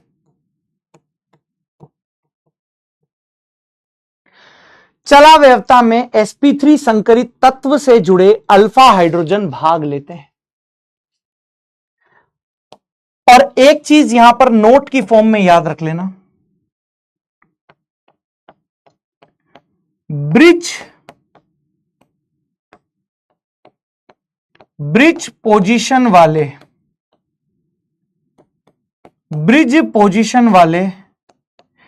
sp3 अल्फा हाइड्रोजन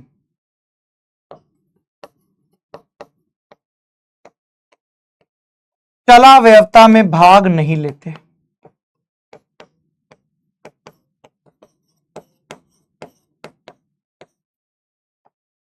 यहां पर एक पॉइंट लिखवाया है कि ब्रिज पोजीशन वाले sp3 अल्फा हाइड्रोजन चला व्यवस्था में भाग नहीं लेते। सर इसका मतलब क्या है? इसका मतलब यह है बेटा कि मान लीजिए ये आप लोगों के पास ऐसा सीन है,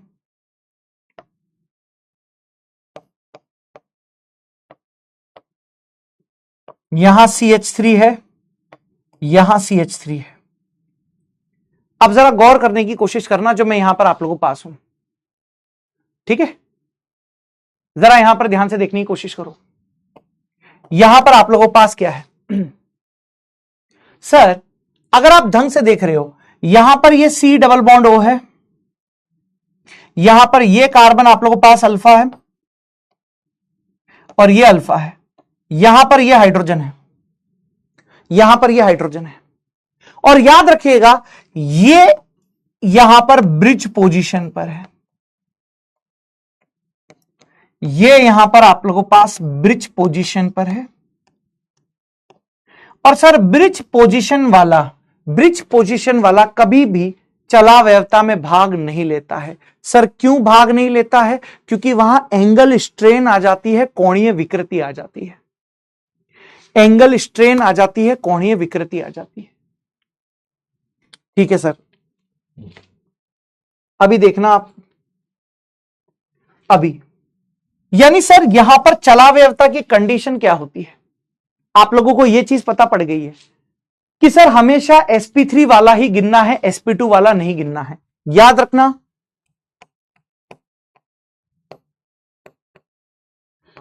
चलावयवता में sp2 संकरण वाले अल्फा हाइड्रोजन भाग नहीं लेते हैं।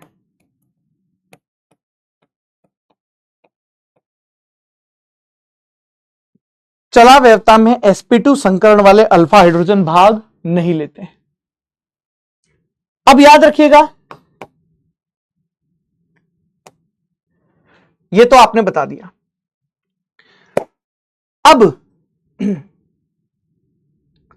अब चलावयवता की परिभाषा क्या है वो मैं आपको बता देता हूं। अल्फा हाइड्रोजन या सक्रिय हाइड्रोजन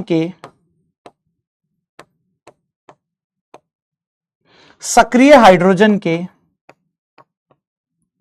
मूवमेंट के कारण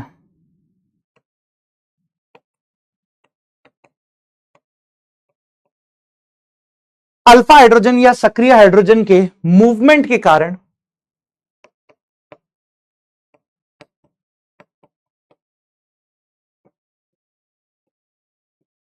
भिन्न भिन्न संरचनाएं प्राप्त होती हैं, भिन्न भिन्न संरचनाएं प्राप्त होती हैं।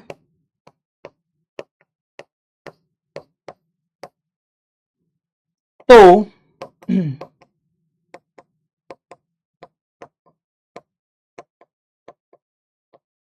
इन संरचनाओं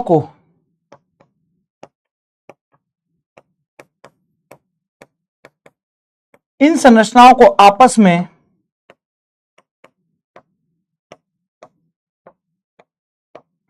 चलावयवी संरचना तथा उनका यह गुण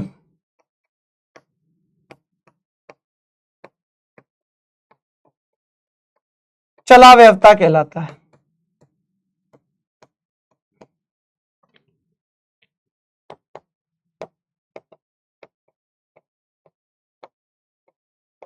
चलावयवता कहलाता है, उनका यह गुण चलावयवता कहलाता है। यह आप लोगों के पास है, उनका यह गुण चलावयवता कहलाता है। हाँ, अब एक बहुत ही इंटरेस्टिंग चीज है, जेई में एक चीज पूछी गई थी, क्या चीज पूछी गई थी आप लोगों से? जेई के अंदर बेटा एक चीज पूछी गई थी आप लोगों से कि दोस्त क्या चलावयवी संरचनाएं आपस में अनुनादी संरचनाएं कहलाती हैं? जेई में एक स्टेटमेंट कथन कारण वाला क्वेश्चन आप लोगों से पूछा गया था, क्या चलावयवी संरचनाएं आपस में अनुनादी संरचनाएं कहलाएंगी? तो मेरा जवाब होगा बिल्कुल भी नहीं, बिल्कुल भी नहीं। क्यों?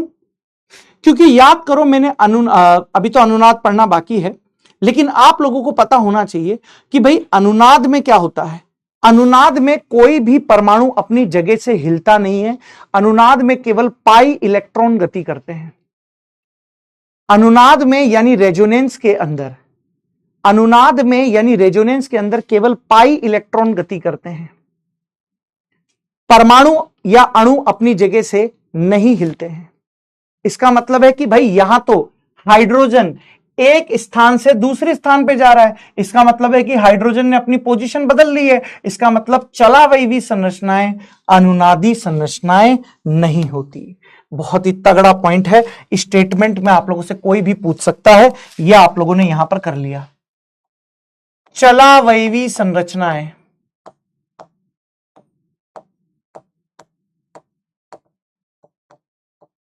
चलावयवी संरचनाएं चलावयवी संरचनाएं अनुनादी संरचनाएं नहीं मानी जाती।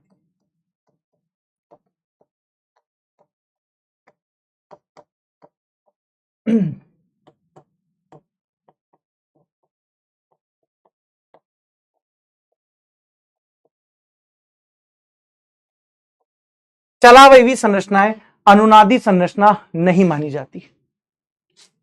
बहुत ही तगड़ा और इंपॉर्टेंट पॉइंट यहां पर। ठीक है जी, ठीक है जी, ये पॉइंट क्लियर हो गया, ये पॉइंट हो गया। हाँ जी, हाँ जी सर, अगला पॉइंट यहां पर आप देख के बताइए क्या हो सकता है। सर अगला पॉइंट यहां पर आप लोगों के पास जो है उसको ध्यान से देखिएगा। सर अगला पॉइंट है, आप मुझे बताइए, आप मुझे यहां पर बताइए, जब हम चलावयवता देख रहे हैं, आप देखो इधर, इधर देखो, अगर यहां पर आप देख रहे हो कि डबल बॉन्ड पहले कार्बन ऑक्सीजन के बीच में था, अगर आप ढंग से देख रहे हैं तो यहां डबल बॉन्ड पहले कार्बन ऑक्सीजन के बीच में था, अब डबल बॉन्ड कहां आ रहा है, कार्बन कार्बन के बीच में आ रहा है। सर यहां पर डबल बॉन्ड पहले कार्बन ऑक्सीजन के बीच में था, यहां पर डबल बॉन्ड कार्बन कार्बन के बीच में आ रहा है, यानी क्या पॉइंट है कि डबल बॉन्ड ने अपनी पोजीशन बदल दी है। डबल बॉन्ड ने अपनी पोजीशन क्या कर ली है बेटा, बदल ली है। यानी डबल बॉन्ड पहले कार्बन और ऑक्सीजन के बीच में था, अब डबल बॉन्ड कार्बन कार्बन के बीच में है, यानी डबल बॉन्ड ने अपनी पोजीशन बदल ली है। और याद रखिएगा, जब भी डबल बॉन्ड अपनी पोजीशन बदल लेता है तो उसको एक विशेष शब्द या विशेष टर्म दी जाती है, और उस टर्म का नाम होता है बेटा डेस्मोट्रॉफिज्म। डेस्मोट्रॉफिज्म, यानी अगर मैं लिखूं यहां पर डेस्मो और ट्रॉफिज्म। सर डेस्मो का मतलब होता है डबल बॉन्ड, और ट्रॉफिज्म का मतलब होता है पोजीशन चेंज।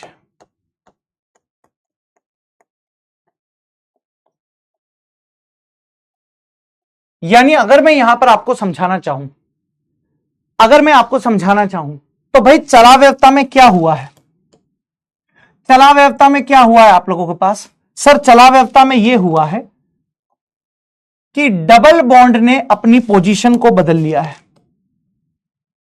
चलावयवता में क्या हुआ है बेटा कि डबल बॉन्ड ने अपनी पोजीशन को यहां पर बदल लिया है। इसका मतलब यहां पर क्या लिखेंगे, चलावयवता को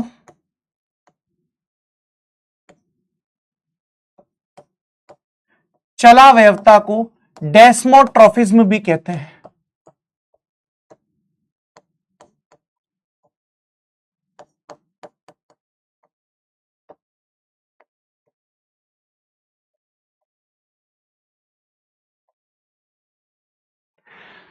चलावयवता को डेस्मोट्रॉफिज्म भी कहते हैं।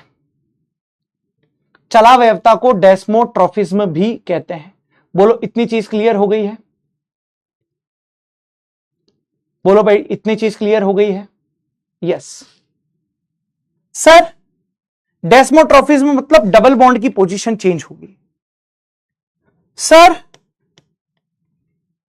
अब देखिए, याद रखना, ये जो कीटोन है और ये जो इनोल है, ऐसा नहीं है कि कीटोन परिवर्तित हो गया इनोल में फिर यहां जाकर रिएक्शन स्टॉप हो जाएगी, है ना, ये रिएक्शन यहीं पर स्टॉप हो जाएगी, ऐसा बिल्कुल भी नहीं है, ऐसा बिल्कुल भी नहीं है। ये जो अंतर परिवर्तन है, ये जो अंतर परिवर्तन है, ये लगातार एक दूसरे में चलता रहता है। यानी कीटोन इनॉल में परिवर्तित हो जाता है, इनॉल कीटोन में परिवर्तित हो जाता है। यह परिवर्तन लगातार यहां पर चलता रहता है, यह परिवर्तन लगातार यहां पर चलता रहता है। कीटोन इनॉल में परिवर्तित होता है, इनॉल कीटोन में परिवर्तित होता है। यह परिवर्तन लगातार एक दूसरे में चलता रहता है। अब जब लगातार एक दूसरे में यहां पर चलता रहता है, इसका मतलब है कि चलावयवी संरचनाएं आपस में गतिक साम्य में होती हैं। गतिक साम्य का अर्थ होता है बेटा प्रक्रम लगातार चलता रहता है, रुकता नहीं है। और स्थैतिक साम्य का मतलब होता है कि प्रक्रम एक जगह रुक जाता है, रुक जाता है। यहां तक का पॉइंट समझ में आ गया। यह लगातार यहां पर चलता रहता है। कीटोन इनॉल में बदलता है, इनॉल आप लोगों के पास कीटोन में बदलता है। यह आप लोगों के पास है। यानी अगर मैं यहां पर लिखूं आप लोगों से, क्या लिख सकता हूं बेटा पॉइंट में यहां पर कि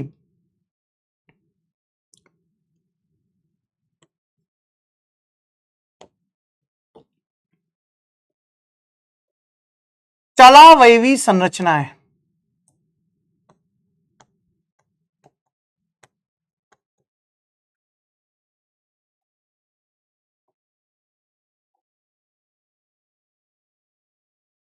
चलावयवी संरचनाएं आपस में चलावयवी संरचनाएं आपस में लगातार परिवर्तित होती हैं।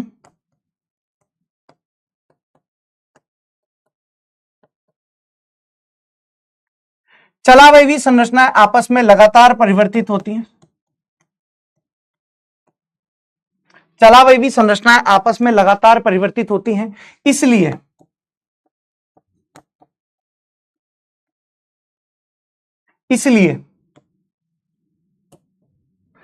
चलावयवी संरचनाएं आपस में लगातार परिवर्तित होती हैं। इसलिए अर्थात ऐसे लिखो, अर्थात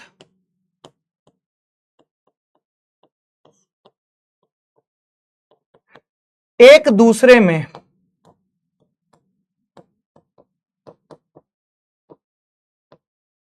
चलावयवी संरचनाएं आपस में लगातार परिवर्तित होती हैं, अर्थात एक दूसरे में गतिक साम्य में होती हैं।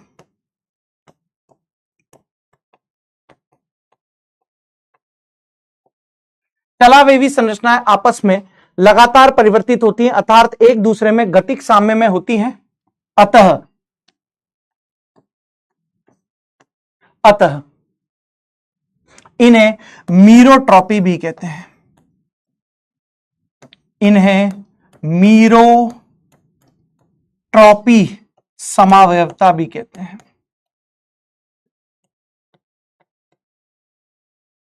लगातार एक दूसरे में परिवर्तित होती है, इसलिए चलावयवता को मीरोट्रॉपी समावयवता भी कहते हैं। बोलो भाई, बोलो भाई, इतनी चीज ठीक है? बोलो भाई। यस। अब यहां पर अगर पॉइंट क्लियर है तो अब मैं आप लोगों को यहां पर बता रहा हूं चलावयवता चेक कैसे करेंगे आप, चलावयवता कैसे कैसे चेक की जाएगी वो मैं आप लोगों को यहां पर बता रहा हूं। अब जरा देखना, बहुत ध्यान से, बहुत ध्यान से देखना बेटा। चलावयवता की कंडीशंस मैं आप लोगों को बताने जा रहा हूं, जरा देखना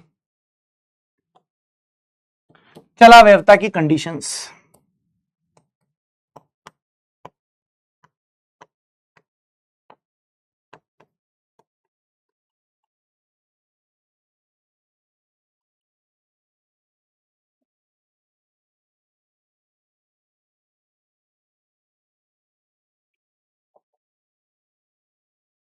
क्या कंडीशन है?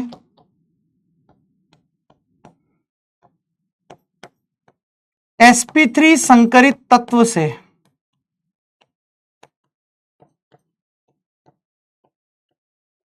क्या कंडीशन है बेटा आप लोगों के पास? sp3 संकरित तत्व से sp3 संकरित तत्व से कम एक अल्फा हाइड्रोजन, कम से कम एक अल्फा हाइड्रोजन जुड़ा होना चाहिए।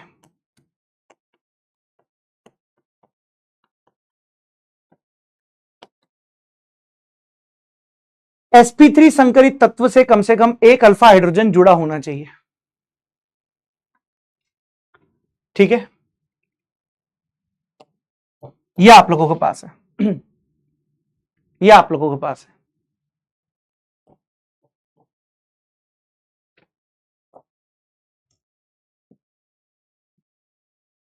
sp3 संकरित तत्व से कम एक अल्फा हाइड्रोजन जुड़ा होना चाहिए। अब देख लो जरा, अब देखना,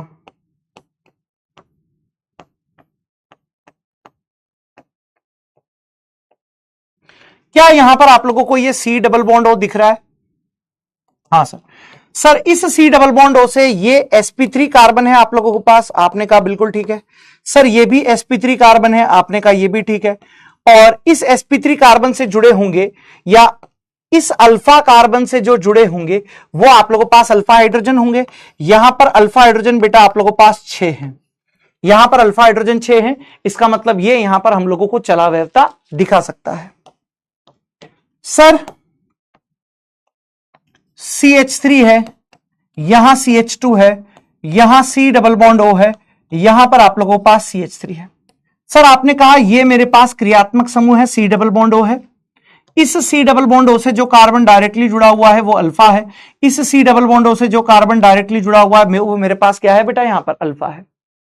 यानी ये अल्फा है, ये यहां पर आप लोगों के पास अल्फा है। बोलो क्लियर है? अब अगर आप देखते हो यहां पर जो कार्बन है वो sp3 है अल्फा वाला, यहां पर जो अल्फा कार्बन है वो भी आप लोगों के पास क्या है? sp3 है।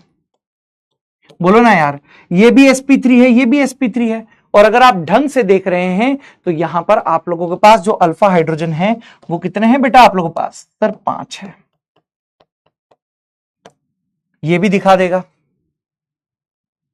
सर अगर मैं यहां पर बात करूं CH3 CH CH3 C double bond O CH CH3, यहां CH3 है, यह आप लोगों के पास पॉइंट है।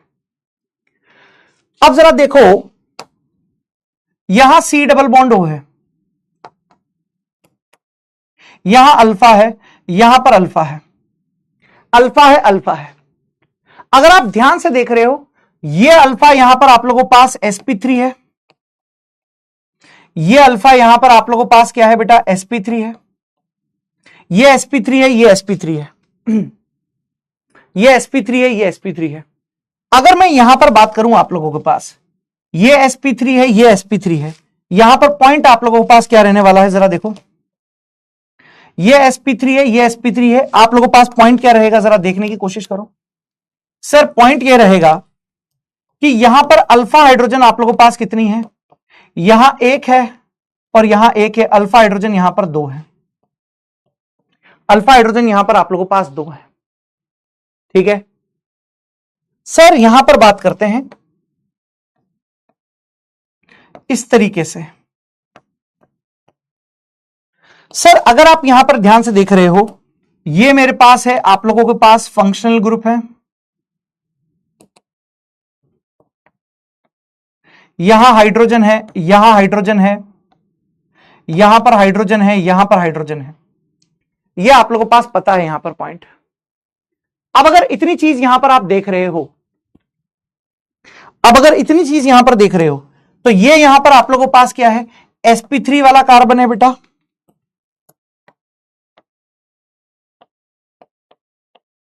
ये यहां पर sp3 वाला कार्बन है। और इस sp3 कार्बन पर यहां पर आप लोगों के पास 2 हाइड्रोजन है, यहां पर भी आप लोगों के पास 2 हाइड्रोजन है। यानी बेटा यहां पर आप लोगों के पास अल्फा हाइड्रोजन कितने होंगे? सर अल्फा हाइड्रोजन यहां पर आप लोगों के पास 4 होंगे। ये भी आप लोगों के पास ट्यूटोमेरिज में दिखाएगा, ये भी यहां पर आप लोगों के पास ट्यूटोमेरिज में दिखाएगा। बोलो क्लियर है? देखते हुए चलो बेटा, बहुत इंटरेस्टिंग चीजें हैं, देखते हुए चलो बेटा, बहुत ज्यादा इंटरेस्टिंग चीजें हैं, है ना, बहुत काम की चीजें हैं बेटा।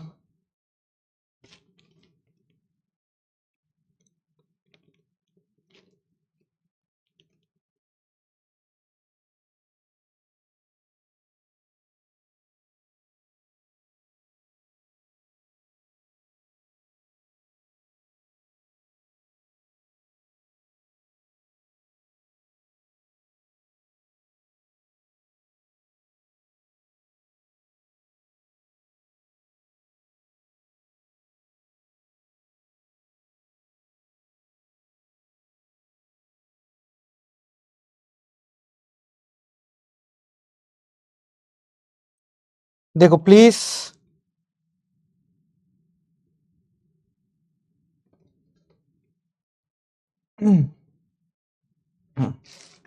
और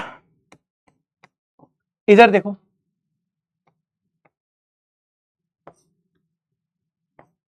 मान लीजिए ऐसी आ गई कंडीशन,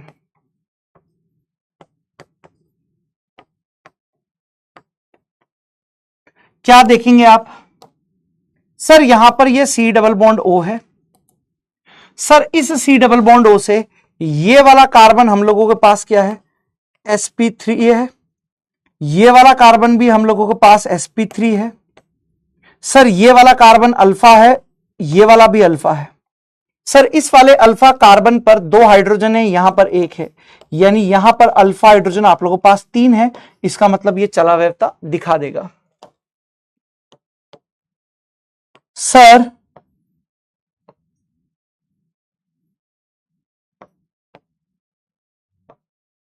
यहां पर ये मान लीजिए ये आ गया, हाँ पायल से नहीं बेटा, शांत हो जा, है ना, थोड़ी देर के लिए शांत हो जा बेटा, क्लास को डिस्टर्ब मत कर। हाँ सर यहां पर ये पॉइंट है।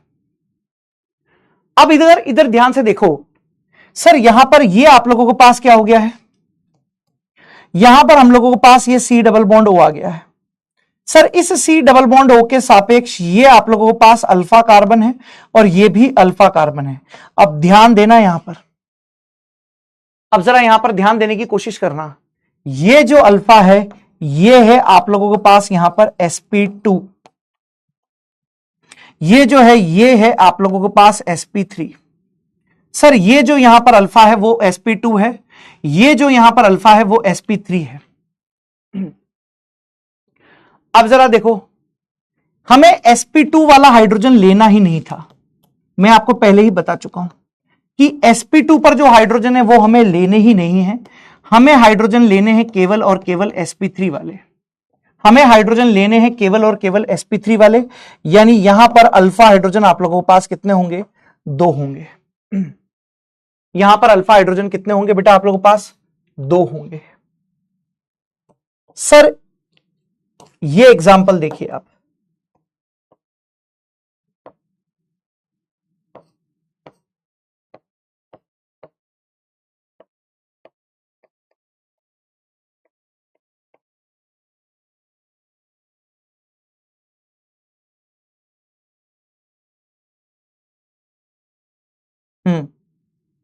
यहां पर आप लोगों को देखना है, मतलब अल्फा हाइड्रोजन तो 3 है पर भाग 2 लेंगे, हमें ये वाले काउंट लेने हैं। मैं लिख भी देता हूं कि sp3 वाले गिने हैं, वरना बच्चे पूछेंगे आपके नोट्स में गलत। sp3 वाले हैं, मैंने sp2 वाला गिना ही नहीं है, ठीक है, मैंने sp2 वाला गिना ही नहीं है, मैं लिख भी दिया है कि sp3 वाले।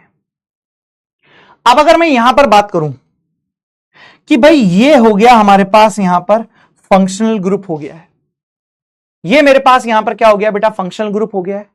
अब यदि आप इस फंक्शनल ग्रुप को जरा ध्यान से देखते हैं तो यहां पर ये आप लोगों के पास हो गया है अल्फा, नो डाउट, ये भी हो गया है अल्फा, परंतु ये दोनों ही अल्फा sp2 वाले हैं, ये वाला भी अल्फा sp2 वाले हैं।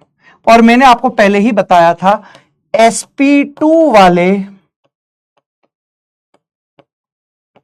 sp2 वाले अल्फा हाइड्रोजन चला अवयवता में भाग नहीं लेते।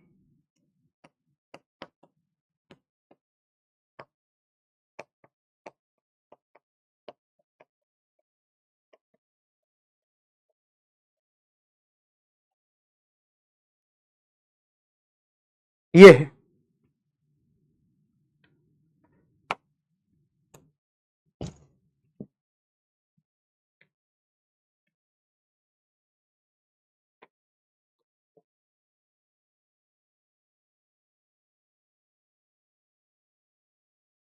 देखो, और देखिएगा प्लीज,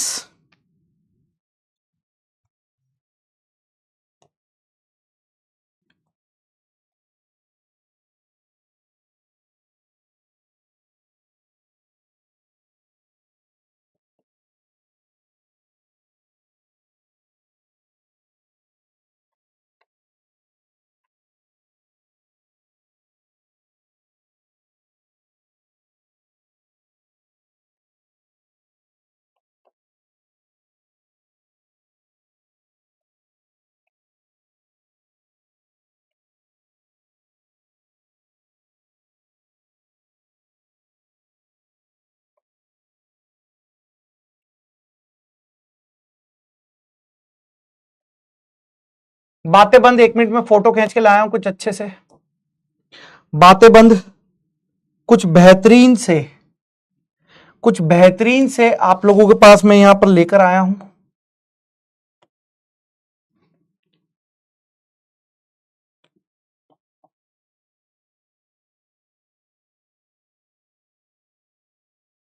मजा आ जाएगा बेटा।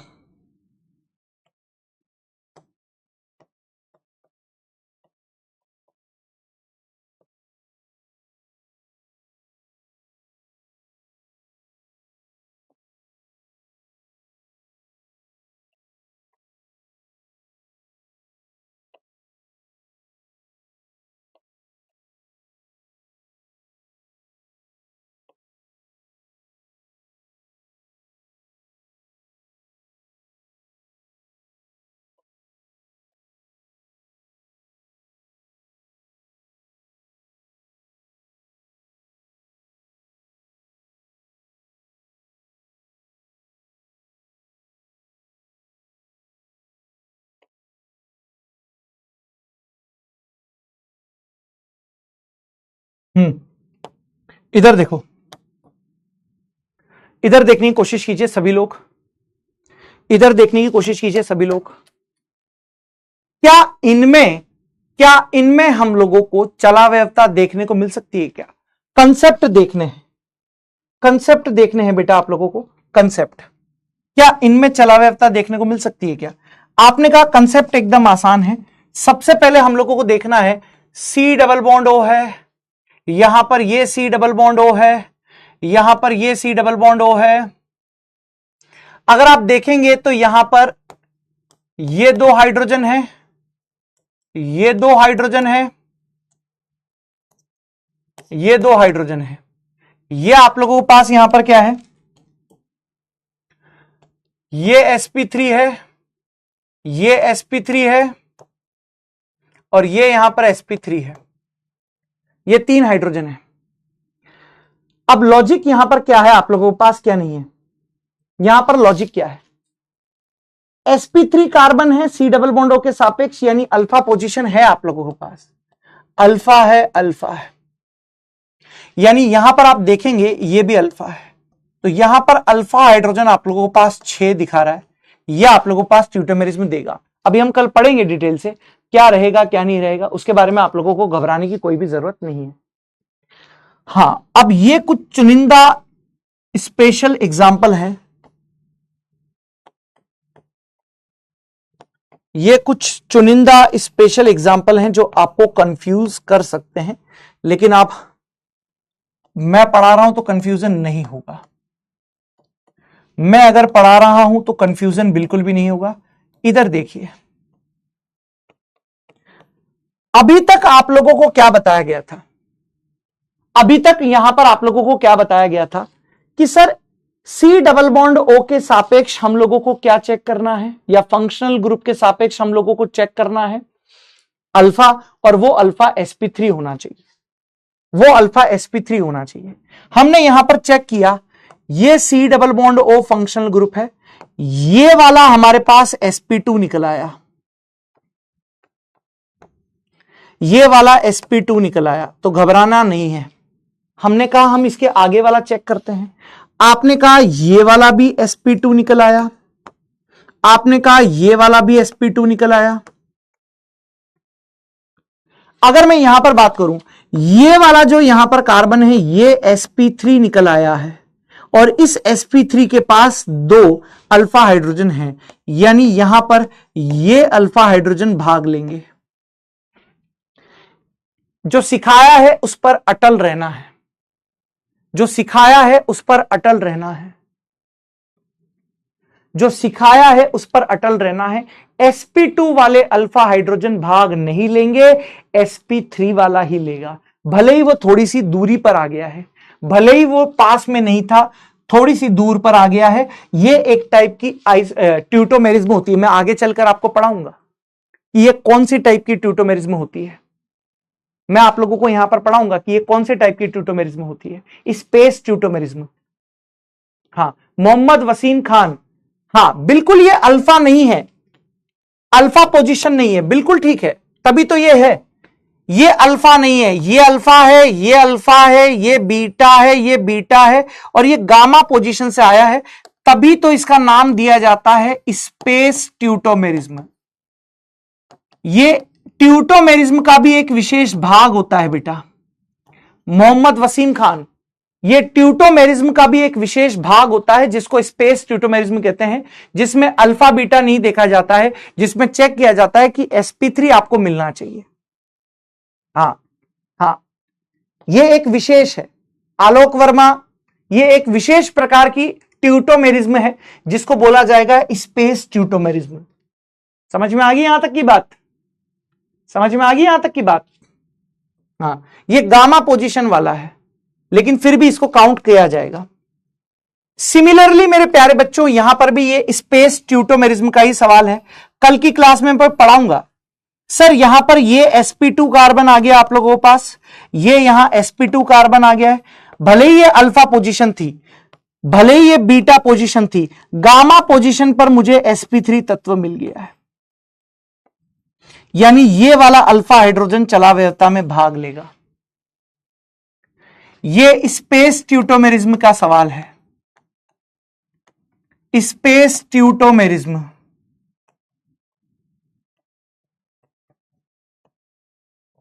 ये भी क्या होगा? स्पेस ट्यूटोमेरिज्म का सवाल है, ये कल पढ़ाऊंगा मैं। ये भी यहां पर आप लोगों के पास दिखाएगा, अल्फा हाइड्रोजन है इसमें भी।